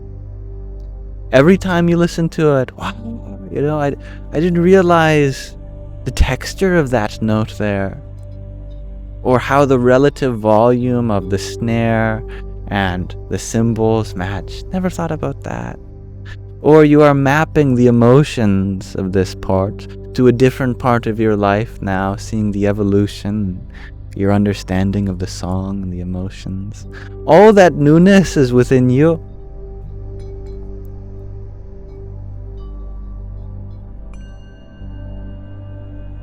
Really, you never get bored of the ways that you can find beauty within it. That's all within you. Hello, Sarah. You first asked, am I really outside? Yes, I can show you the flowers.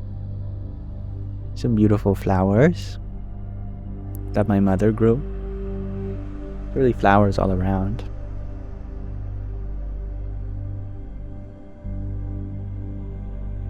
And speaking of mothers, you share that your mom just died, and you don't think you're ever going to get over it. I'm sorry to hear that, Sarah. That's really hard.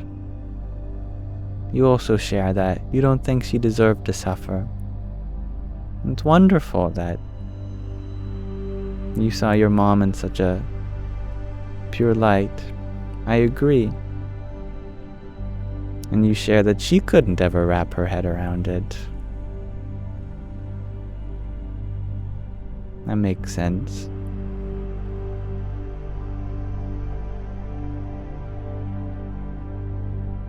And you share the point is, you don't think she was growing in happiness. And that's right, my mom does have a green thumb. And I love all the love that you are sending to Sarah. And I only have love for you as well. Yeah. You bring such a wonderful point, Sarah. That suffering is real. And I am sorry if I seem to have painted our eternal pursuit of happiness in a way that disregards that the journey is not always linear, and that some people don't seem to get to that place of understanding even within a single lifetime.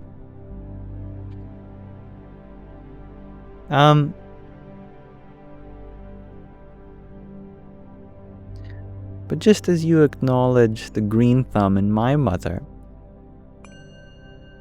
there is something about a mother that transcends her body. That when my mother dies, I'm sure I'll still feel her within all her plants, her gardens, definitely. That very same energy, but just in a different way. I believe the same is true for your mother. And that even though your mother no longer has her body and no longer has her body, she is still growing. And you are also growing with her.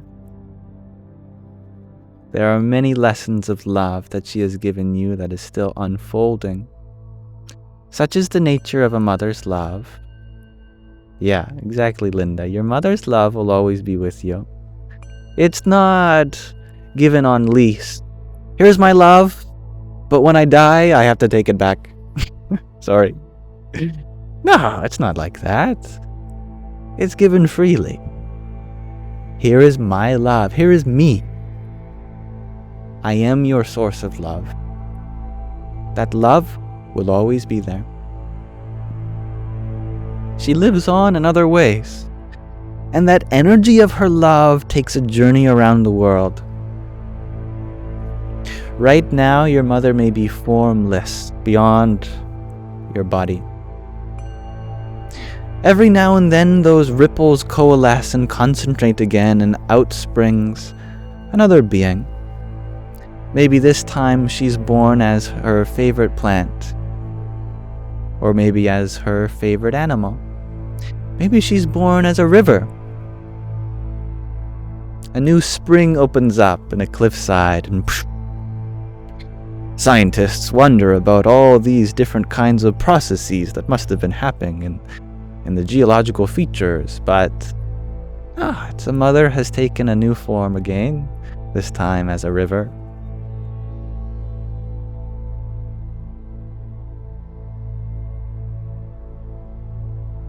That's very interesting, Sarah. You shared that there's a verse in the Bible that hints at that our loved ones can't see us. It would disturb their peace. That's very interesting. And I think it's very true. If we play with this idea that this is not our first time here,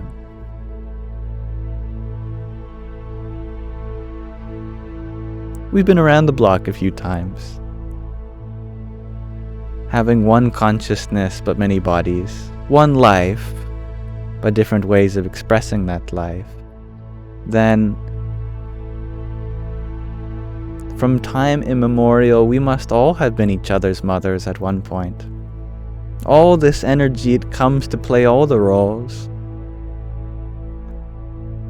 You know, even subatomic particles, sometimes they go, nah, I'm going to be someone different right now. Beta decay, something that happens in atoms sometimes, where a proton, which is positive, it goes, nah, I no longer want to be positive. So, what does it do? It releases antimatter, a positron, and it becomes a neutron. Proton goes, nah, I'm going to be a neutron now. Even the subatomic particles are changing form.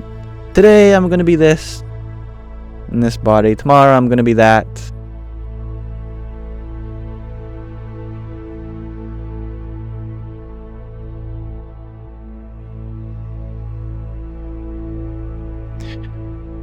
It may seem like someone is not progressing in their happiness within one lifetime. And if that is the case, we just have to zoom out. That there is something that they were growing towards. Maybe they didn't reach it in this lifetime, but that's okay.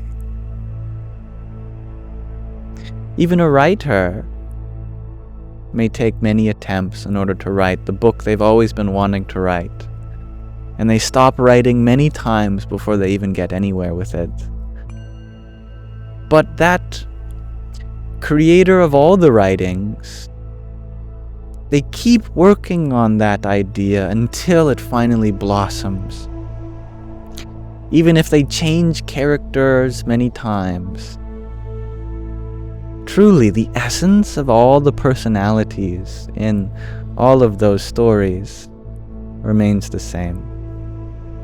What's on the outside may appear to change, and some characters appear to be scrapped altogether, but that the writer of all the stories never forgets any of them and continues to keep their original being, just from one form to another.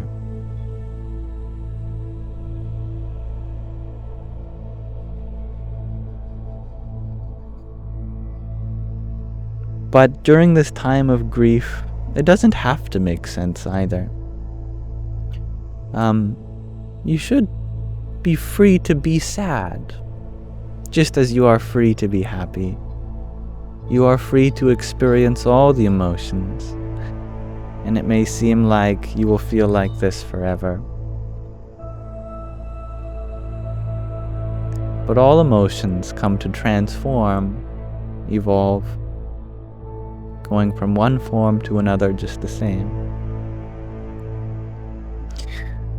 but I feel for your loss because I know how much my mother means to me. And in any way I can be there for you. The space is open for you, and my inboxes on other platforms are always open.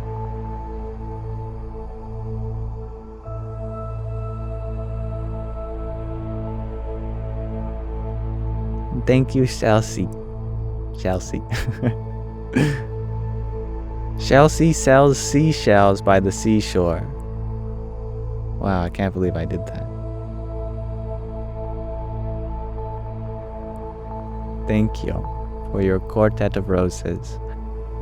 Really a pair of pairs of roses. And your trio of finger hearts, thank you. Radhe, Radhe. And thank you, Beethoven, for your pair of finger hearts and your trio of roses too. Hare Krishna.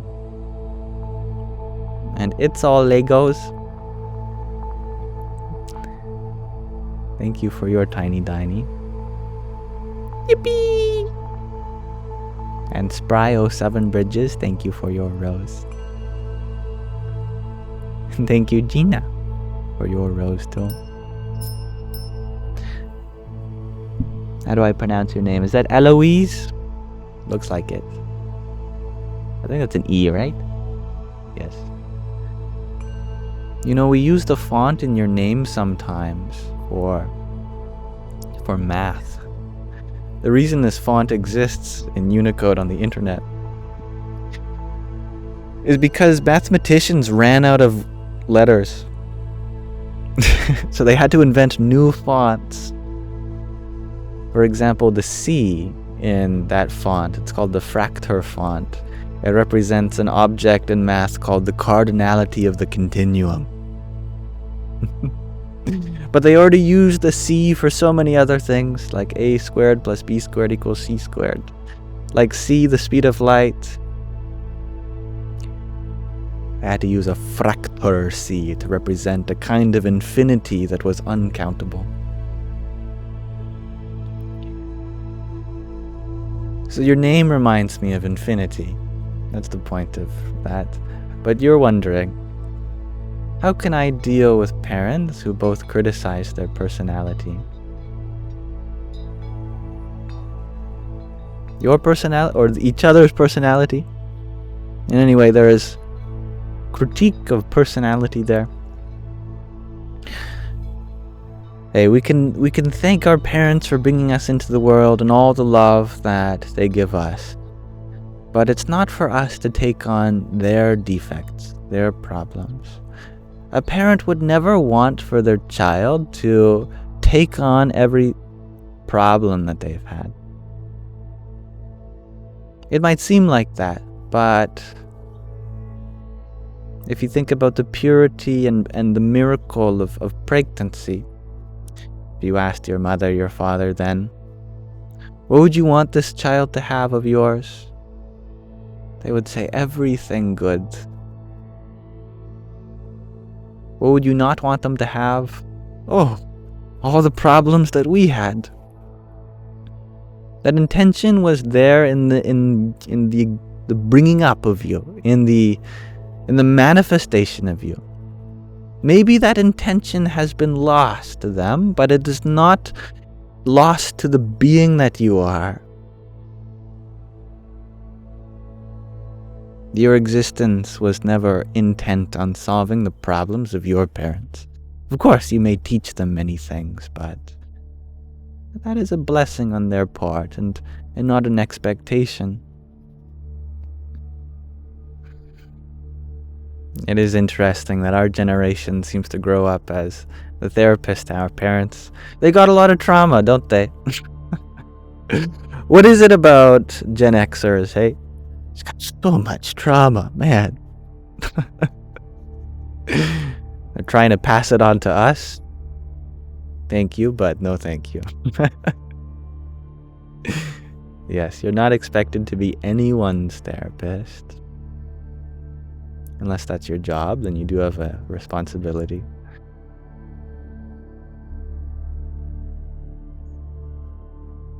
Yeah. My parents also have a lot of trauma. And I've also learned how to set boundaries with my parents. Telling them, hey, I see what you're doing. I don't know if you even see what you're doing here. But if you love me, you'll cut this crap. Sometimes we do have to parent our parents a little bit, set boundaries with them. And not always are those boundaries respected. And we can't expect our boundaries to always be respected. But we can learn from their virtues and navigate their defects. And if time comes that we have to set some serious boundaries, like learning to be mothered and fathered in other ways, you have the freedom to do that. Mataji is filling up my storage space again. I have to minimize her.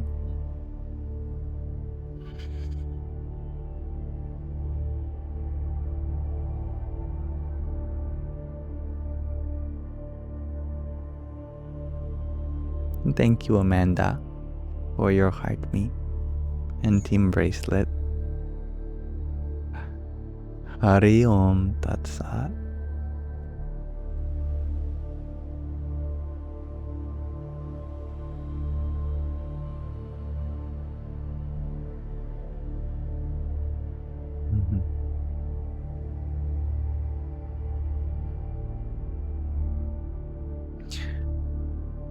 Unfortunately,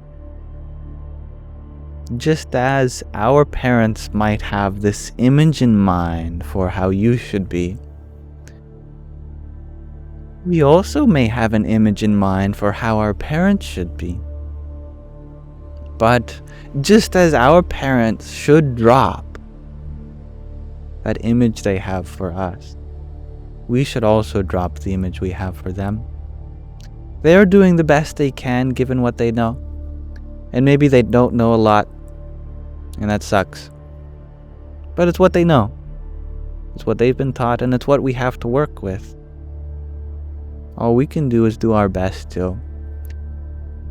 And it's in our best interest for the time being to recognize that our parents are not perfect, and they're never going to be perfect. And we are never going to be perfect in their image either. This is a hard lesson. But I remember being furious with my parents.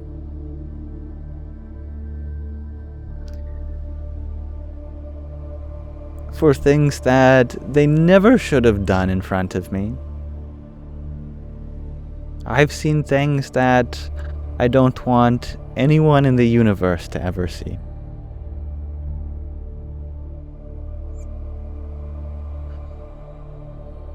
But holding on to resentment for that is only going to burden me more.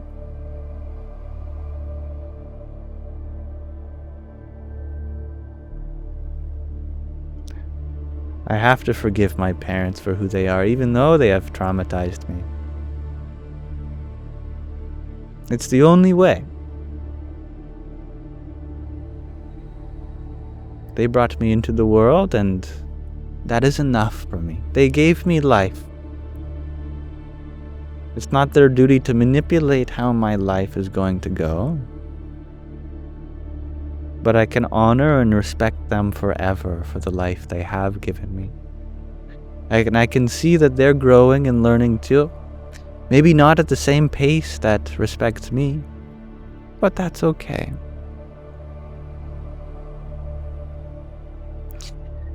See, when I was growing up, I was amazed that my parents, they knew everything. They've done it before. When I wanted to learn how to tie my shoes, no problem. My parents could do that.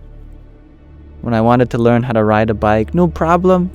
They've done that before. Teaching me how to drive, they could do that too. They've done that. Learning how to tie a tie, shave my face, no problem. Seems like they've done everything before. If they've done everything before, then how can they be so mean sometimes? Because they've never been my parent before. This is their first time. They've done everything except been my parent. And when that really clicked, it was like, wow. This is just an experiment for them, really. They don't have anything to train on besides this moment. No wonder they're making so many mistakes. Because they've never had the chance to make them and learn from them before. This is the moment that they're learning to do this the first time. And that was such a healing moment for me and all the trauma that I experienced. It was like, yeah, there have been some big fuck-ups, but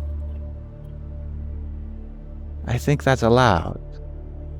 I'm still me, and nothing could take that away from me. They've given me some things to work on, sure. But actually, I can be grateful for that because, well, now I can relate with all of you. I can tell you that it is going to be okay. And that, actually, all these things that you've experienced, they will help you in the long run. They will give you a chance to appreciate life for what it is. And you will learn to love unboundedly because of it. You will feel suffering, but that suffering is an opportunity to awaken to a deeper potential that goes beyond all the suffering you've ever experienced.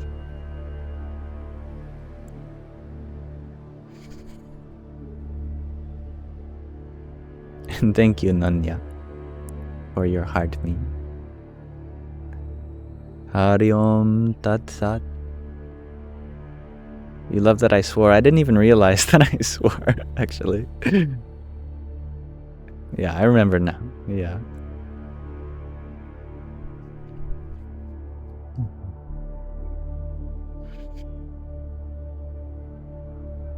And Stephanie, you're wondering, should you keep in touch with parents who treat you like garbage? Should or should not, there are no such things.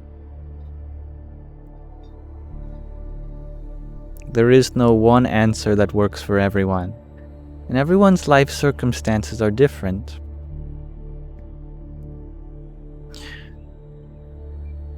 Right now, I feel like I have a healthy relationship with both my parents, and therefore I don't see the need to cut them out of my life at all. And they are both beautiful sources of love. They always have been. But that doesn't mean trauma can't happen, even if their intention is to only give you love and not pain. But it's absolutely your right who you get to associate with in this lifetime. I'm only providing opportunities for you, which you can choose to take or not. And not all of them are expected to work for you or anyone. When I say that, there is great relief that comes from forgiving one's parents. I say that not for everyone, but for those for whom they feel like they have no other choice. Not all of us have the ability to distance ourselves from such people. And when you are stuck in such a situation, the only thing you can do is forgive. And for those whom need that reminder, that is why I share these things. But if you do have the power to cut people out of your life and you feel like that would be the healthiest thing to do, then I hope to empower you in that also. Definitely. The blood of the covenant is thicker than the water of the womb. We've been saying it for thousands of years, that our true family is not always our biological family.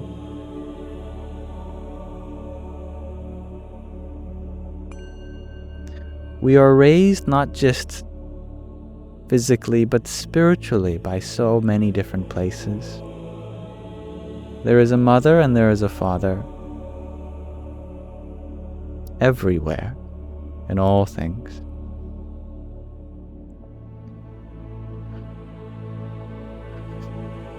Thank you, Nunya, for your rose too. Zakira, you're wondering, what if you can't leave someone who needs your love and kindness, even if they abuse it?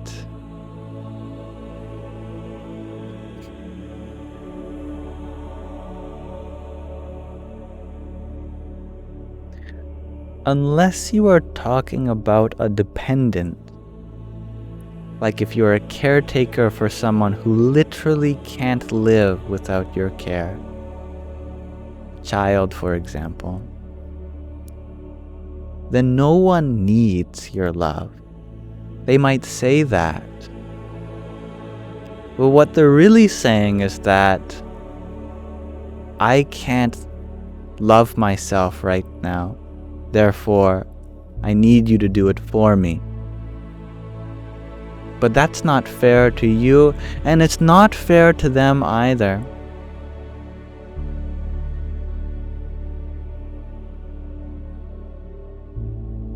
Because then you are depriving them of the opportunity to discover how to love themselves.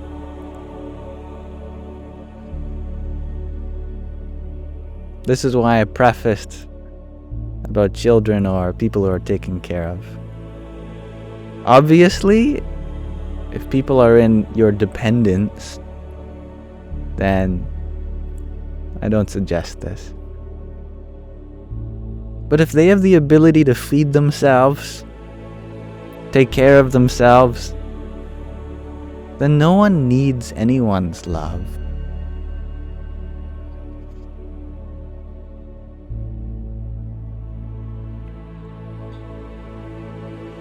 We call a lot of things love that aren't actually love, and I forgot to minimize Mataji a minute ago. Sorry about that, everyone.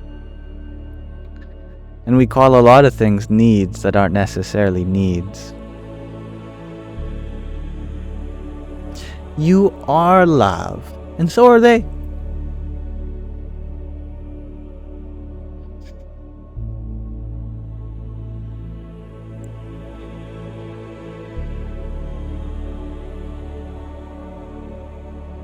Thank you, Vivid Dharma. I very much look forward to hearing your Satchit Ananda song.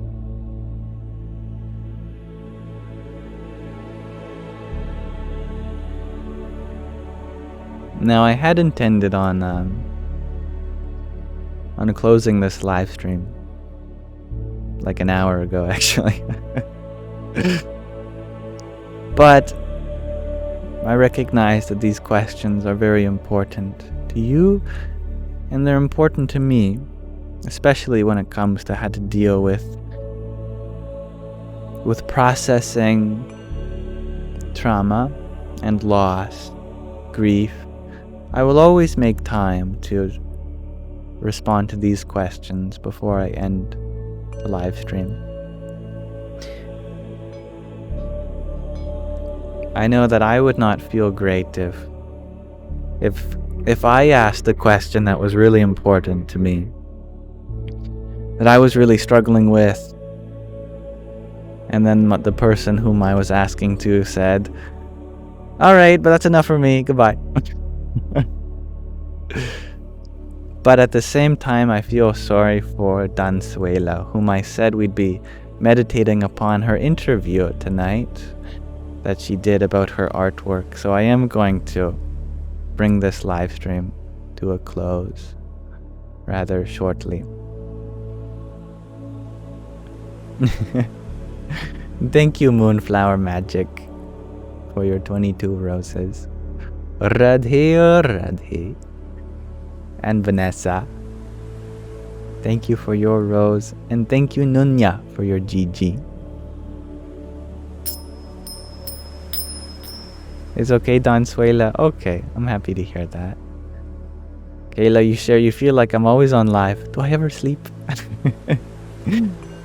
I go live at the same time every day, and maybe that's always the same time that you happen to go on your phone. I think it's just a coinky dink, but I am sleeping, don't worry. And Ali, you share, before leaving, you wanted to ask me a question about life. Sure. You share that you've been pushing yourself. I don't know if the next part of this comment is about to appear. Hopefully.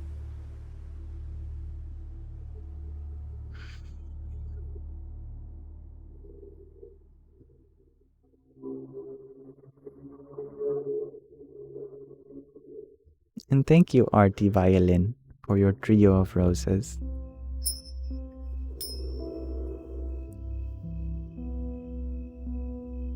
So Ali, you share that you've been pushing yourself to do things you've always desired to do, but now you don't see a point. So what's the point of it all? I've been there.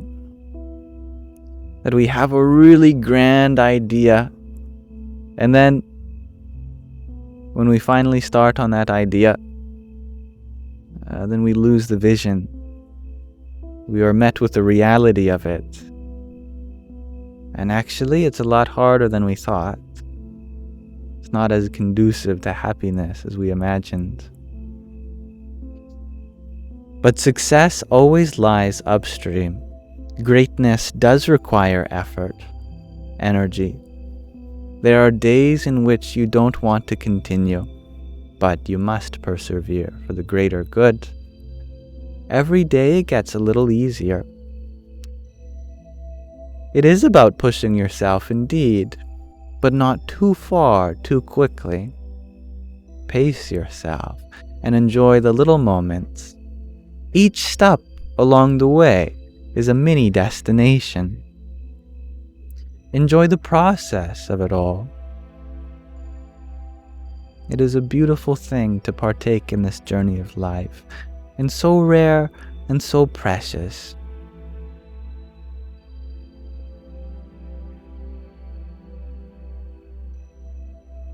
And I'm with you every step of the way that you want me to be with you.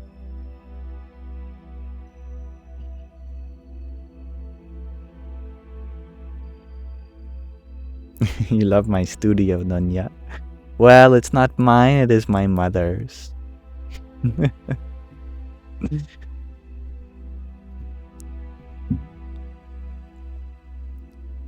Okay. So, you've asked me many questions, now it's time to ask you a question.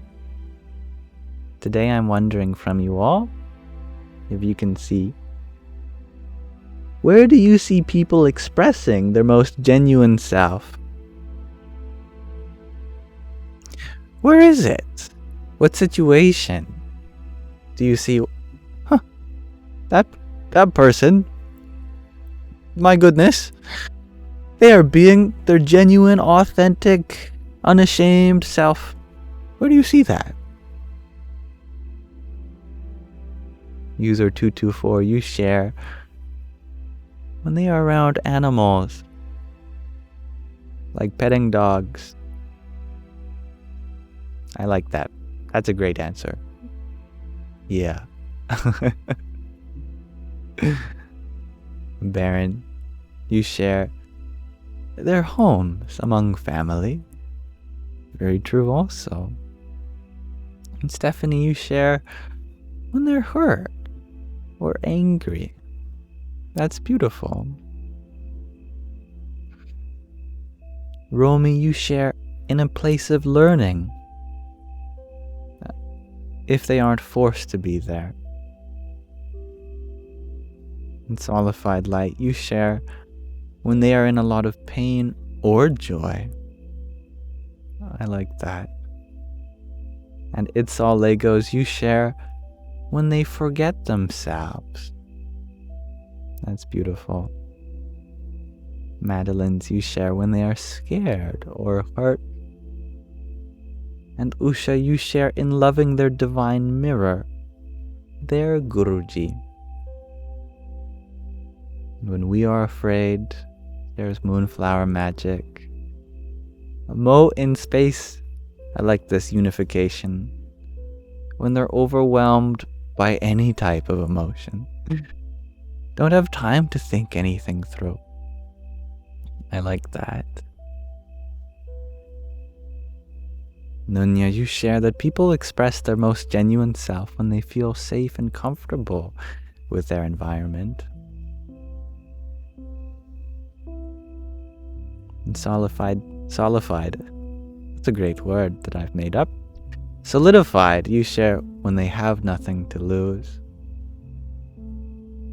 Hee, you share when they feel truly love and feel safe.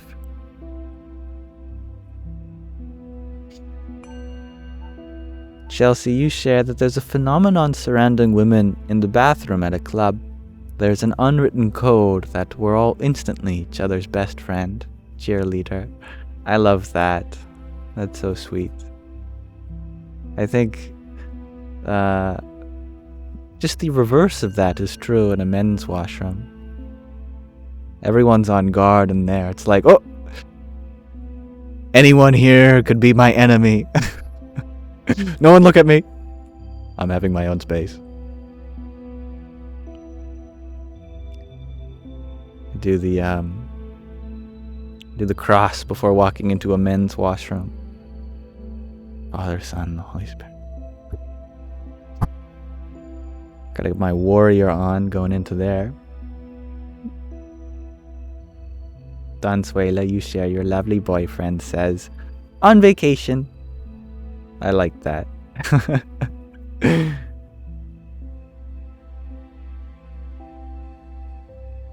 Marcia, you share when using their divine talents like dancing, singing, joy. That's beautiful. User 224, you share sometimes it's when something much bigger is capturing others' attention, like a weather event. I like that. That's very observant of you. My phone is vibrating.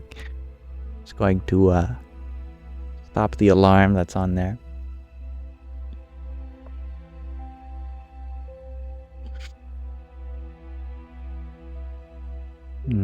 Goodbye, Stephanie. Happy to have you here. Chelsea, you share, if only there was an equalizing force, like a women's restroom in a club in real life. No fighting, only sharing and caring and hugs. Well, what is it about a women's washroom that brings that out? Maybe that could be our question of the day tomorrow. And then how can we find those qualities in everything around us? That's my homework for you. It's all Legos you share when we love ourselves unconditionally. And Baron, you share when they are not trying. I love that. And Mihai, you share that you love your friend that you work with, but there are moments where you can't stand them. What can you do? Sounds like you really love them. Yeah. It's like, you know how when your child has a crush, they come home from school, the parents always know before the child. How? It's because they come home saying, ugh, I don't like the way this person puts their hair up. And they're always speaking in this way, and the teacher always calls on them, and. Wow. Now we know where your attention was, the whole class. Sounds like somebody has a crush. Or like my coworker Thurles once said,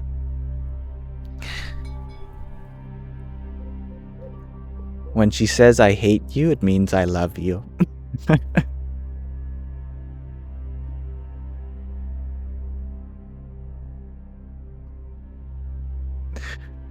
Romy, you share on their deathbed. Truly nothing to hide. It's quite beautiful, really. That's beautiful. And I love that, Donsuela. May the world be an expression of the women's restroom. That's great. And yeah, I love that solidified light. This question reminds you of the Ram Dass quote about spending a week with your family if you think you're enlightened. That's one of my favorite ones. Yeah.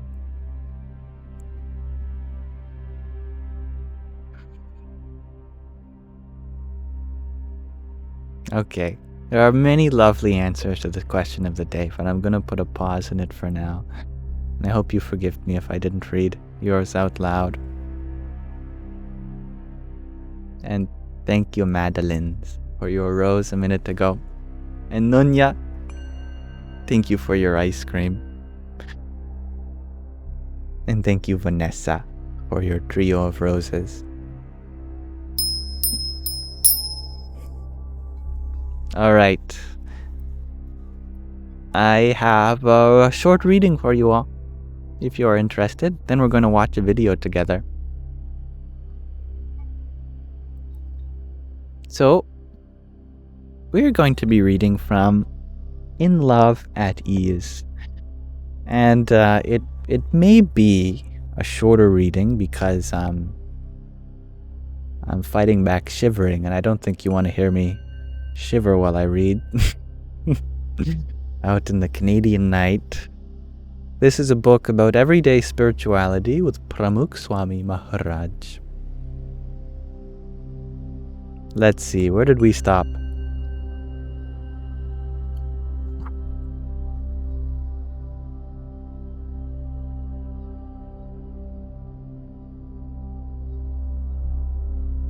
Here's where we stopped. In the third chapter of being eyeless, having no big eye, our ego, Swami Shri valued education and set an example as the ideal student. He encouraged sadhus, monks, and young volunteers to share news about governance, political developments, technology, religious communities, philosophy, and the arts, and discoveries in hard science and medicine. Until his very last days in his mortal body, Swami Shri engaged in exercises and improved mental clarity and focus. He sought to maintain his mental sharpness, not for personal gain, but rather to better serve the community and those around him. Swami Shri lived the Vedic mantra, "Let all good thoughts come from..." I don't know why that... I'll just repeat this. "Let all good thoughts come to me from all directions." The grammar didn't make sense on first glance. Now it makes sense. Let all good thoughts come to me from all directions. The absence of ego enabled him to learn and engage. His eyeless persona touched those around him. Swami Shri taught others to appreciate the greatness of bhaktas, of loving devotees around them. He created a community that was able to serve without allowing their egos and personalities to clash. An eyeless cohort of volunteers and servants who wanted to serve the divine through society and their guru. I landed in Mumbai and wanted to spend a few days with Swami Shri before I moved to Ahmedabad for a few months. This was the first time I was going to live in India for an extended period, but not travel with Swami Shri. Ishwar Charandas Swami asked me to stay in Ahmedabad to create online content for the organization. I went to meet Swami Shri before my flight. I remember the meeting as an emotional farewell. between a mother and her child. Swamishri was sitting up on his couch. "What time is your flight? Did you pack a snack?" I shook my head in silence, but then broke the silence with an emotional, "I will miss you, Swamishri. This is the first time I am going away." Swamishri gently caressed my head and softened the look in his face. "Look, Ahmedabad is not far. I am coming to Gujarat in a few weeks. Ishwar Charandas Swami is very loving. He will take care of you, just like I do. Listen to him, learn from him." Swamishri continued giving me parting words of advice. I was still in a daze. He gently tugged on my hand as if waking me from my reverie. "Listen, Yogi, I want you to bow down to 3 people at Ahmedabad Mandir every morning. Will you do that for me? Remember me when you see them and say, Jai Swaminarayan." I again nodded silently. "Do you know which 3? I assumed he was going to name 3 senior sadhus. Instead, Swamishri named 3 full-time sevaks, selfless servants. Sanjay Parikh, IIM, also known as Ritesh Gadhia, and Bhabubhai Jhala. These were 3 volunteers who were diligent, quiet sevaks. They have no expectations and live without desire for praise and recognition. I think of their service very often. You should use it as a model when you are continuing to serve society." I was in shock. Why did Swamishri want me to remember him when I bowed down to these 3 relatively young, unknown volunteers? Swamishri noticed the surprise on my face. "Yogi, to be nirmani, without ego, is one of the hardest spiritual attainments. Respect them and learn from them. Will you? You should leave for the airport soon. Have a ride?" I nodded silently for a final time. In addition to living an eyeless life, Swamishri revered those disciples who followed in his footsteps.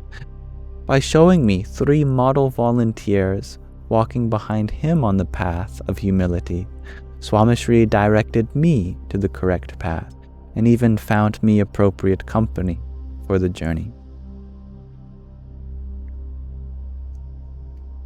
All right, thank you for listening, everyone. We will pause our reading there for now.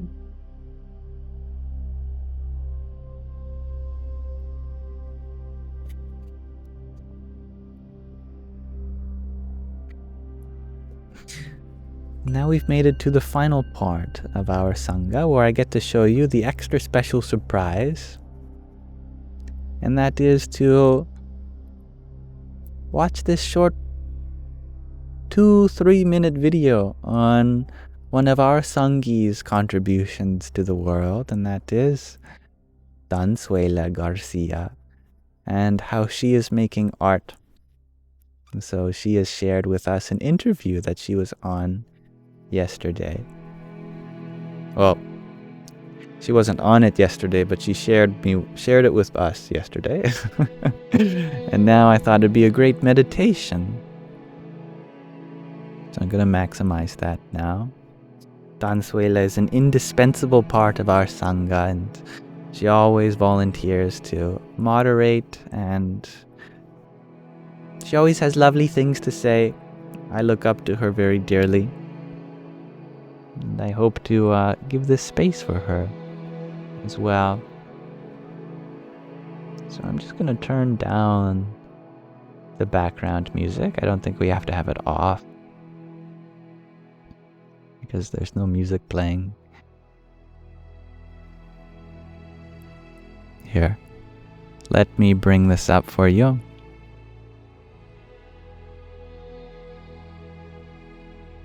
So here's the article. Here's the video we're going to watch. 11 local indigenous artists featured in newest exhibit from Prince George. This is ckpgtoday.ca. And there are 2 artists interviewed in this 2-minute video. And the second one is Dawn. Just letting you know as well that some of the artwork contains nudity. Such is the nature of art. I think it's wonderful. But I'll have to see if TikTok detects it as it or not. But I think it should be okay. The Amanika Arts Center's newest TikTok detects it as it or not. But I think it should be okay. The Amanika Arts Center's newest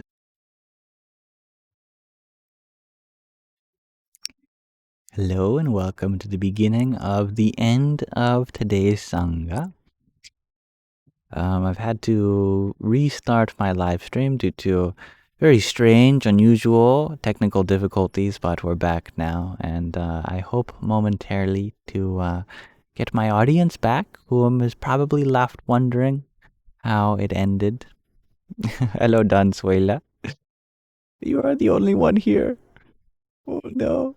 It's okay, more people are coming. I am sorry, this has been very strange for me. I'm not exactly sure what even happened. It was very, very odd. My whole computer bugged out trying to play this video that I hope to share still. It does appear your segment broke TikTok. I don't exactly know why. I think it's something to do with the embedded video player on the website. There might be some glitch, but I'll try again. Yeah, I'm just gonna wait for some more people to be here. Otherwise, I'd really like to share that video with more people. When there's more people here, we could wait for tomorrow, but perhaps those who were watching before will find their way back here. Just might take a couple minutes for everyone to come back. Hello, Belle. Thank you for your finger heart. Here's one for you too. Radhe, Radhe.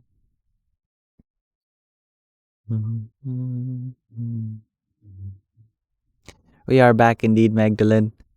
Hello, Zach. You made your way back. All right. And thank you, Irilyn, for your rose. I think people are making their way back, which is good. Hello, Belle. It has been forever indeed. But yet, we are ever the same. And you are wondering, why have I deleted all my videos? I deleted them because I wanted to start new. That I wanted to open myself up to a whole new approach at sharing what is within my heart. Do I need a jacket? No, I'm okay. Thank you, Dansuela, for asking. Goodbye, Zach. Nice to see you. You've been in that same situation many times, Belle. I'm happy we can relate in that. As I was saying, we were live just a few minutes ago at the end of a 4-hour live stream, but it cut out just as I wanted to share this video with you all. So I'm gonna wait a couple minutes, see if everyone finds their way back. And we'll watch it anyway. But I'll tell you what, we'll watch it together now, but we'll also watch it tomorrow. I think that's a good compromise. Just so I have closure, feeling like I've shared it, but I also want to share it again when we have our audience back. I like to end my sanghas with a meditation of sorts. Something to contemplate on, something to chew on. Hello, James. Happy to have you here again. And today we're going to be contemplating on a little art piece, which is cool. A little art exhibition. It's very short, just a 2-minute thing. You're very welcome, Donsuela. And you've done so much for me and everyone, sharing your positivity. And the least I can do is give back in the way that I can. And art deserves to be seen. Definitely. But in the meantime, I'm going to make small talk. I'm going to fill the space. I hope that you all are doing as well as you can in this moment. It's been a day, it's been a week, it's been a month, it's been a year. All my newborns in chat, they're going to say, no, I haven't been here for a year yet. Technology is interfacing so earlier and earlier with younger generations that babies are coming out the womb knowing how to use an iPad. I wouldn't be surprised if we had babies here. And hello, G2 Infinity. You're wondering, what happened? What happened? I agree. I'd have no idea. I'm very confused. Is this a Yamathon? No, it wasn't intending to be, but it's becoming one a little bit. Yeah, it's very strange. I started to play the video, and then the video player crashed, and then I went back to my TikTok live studio, and then I was gone. It's like every part of the software was there except for me. There's just a big void where I was. And I tried to restart it, and my computer was like, why don't we update? Just coincidentally to add to all that. So now my computer was updating, and there was a bunch of errors being shown. I have no idea what happened.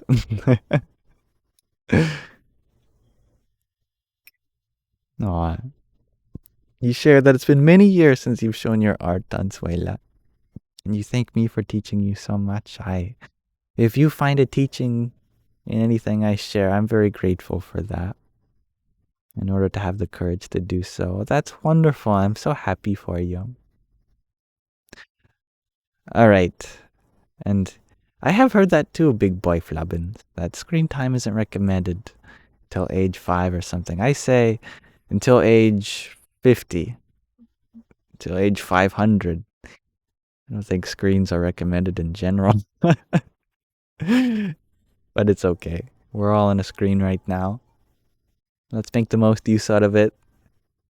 And thank you, Hybrid Jen, for your disco love. Radhe, radhe. Okay, I am just going to, I'm going to play the video now that we have a moment. As I mentioned, this was a little interview that one of our Sangis, Dansuela, was on. So I'm going to bring it up for you, and if it crashes my computer again, then you know what's up this time. So the article is on CKPG Today. Local Indigenous artists featured in newest exhibit. Just going to make sure that you can hear it. And I'm glad I checked because I need to enable that. Good. Now you should be able to hear it. Here we are.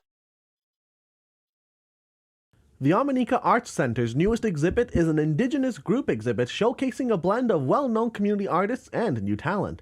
With a theme of ancestral manifestations, past, present, and future, this exhibit features a wide variety of art styles focusing on many aspects of Indigenous culture. There you are. I'm still studying the art form from old designs that our ancestors have been making for thousands and thousands of years. And I keep going further and further into that and discovering, like, how did they create this without tracing paper, without digital art form?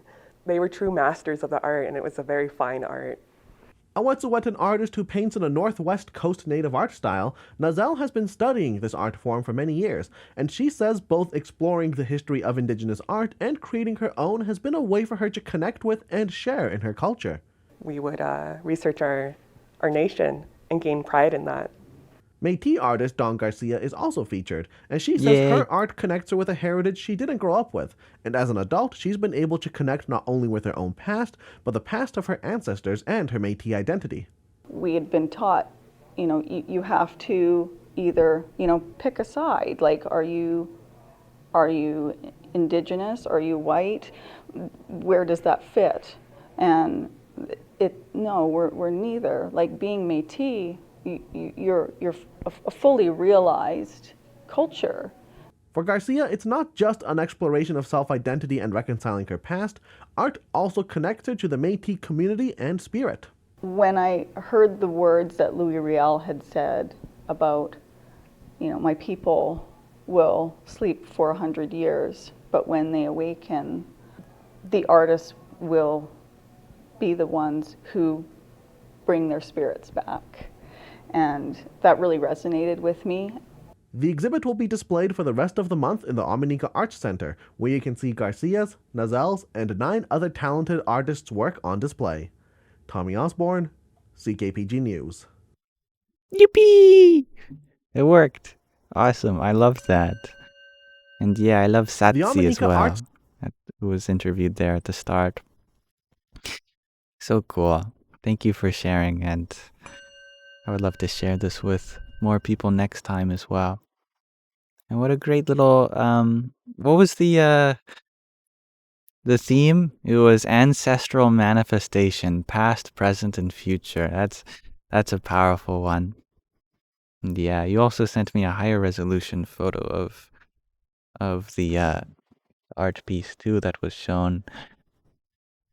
I'd like to bring that up too. Let me just navigate to that.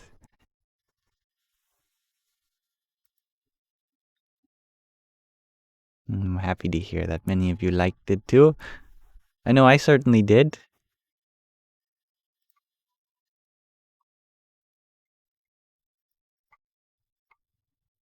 Here, let's see. Can I open this image in a new tab? Oh, perfect. Yes, indeed I can.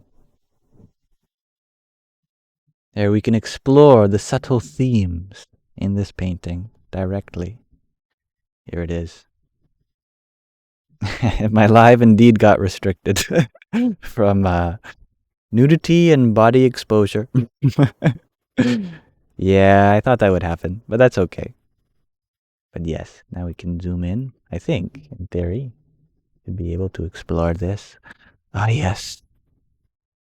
Look at that, the thing that's doing the looking, the eye. So much emotion there. Part of it is revealing itself. There's curiosity. There's an ability coming to be seen. But there's also a lot of darkness and shadow. But I love the color here in these beautiful flowers here. And the hands. Oh, so good at drawing hands. That's definitely one of the hardest things to draw. Oh, I don't know what I've done. But now I've highlighted different parts. Yes. Hands. Nose. That's beautiful. I love the expression. This is fun to explore. And your signature. I like your signature. It's so fun. Here, let me scroll down to it. There we are. We made it. I like your G. You used the fun G. The G with the 2 loops. I like that. Don Suela, you shared the context that you were withdrawing from many meds and substances when you painted this. That's amazing. I mean, how much... There's just so much being expressed there, symbolizing all that.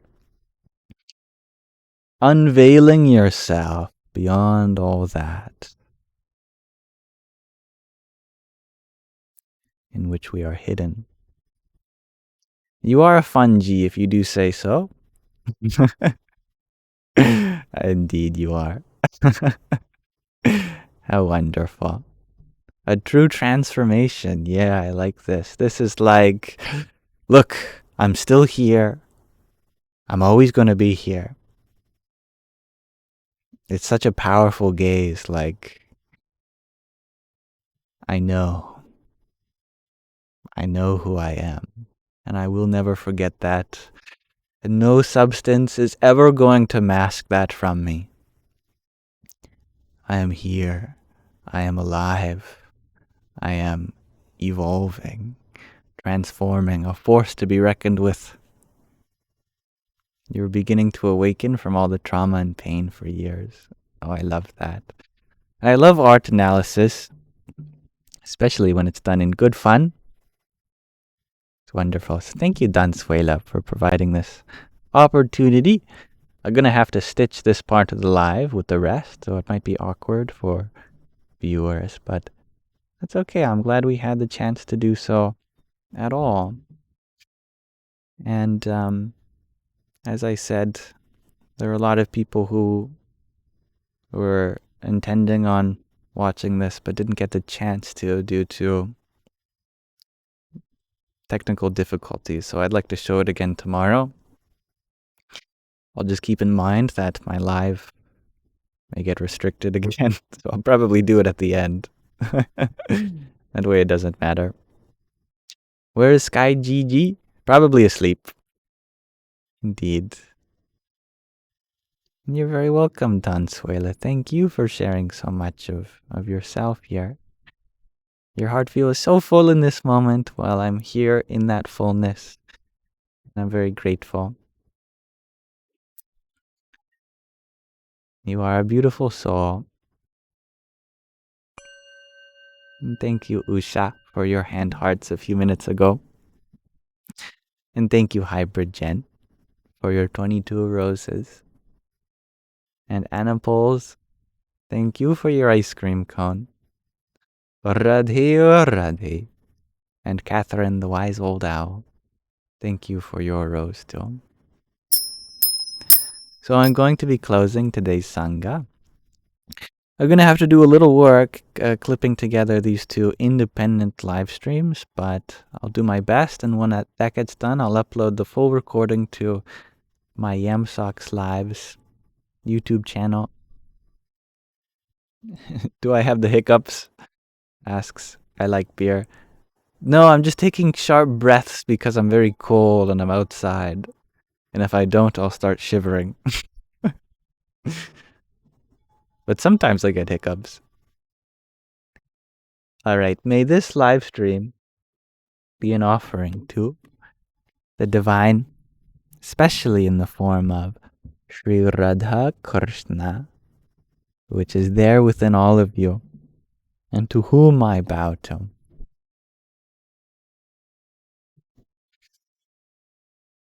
Radhe Krishna, Radhe Krishna, Krishna Krishna, Radhe Radhe, Radhe Shyam, Radhe Shyam, Shyam Shyam, Radhe Radhe.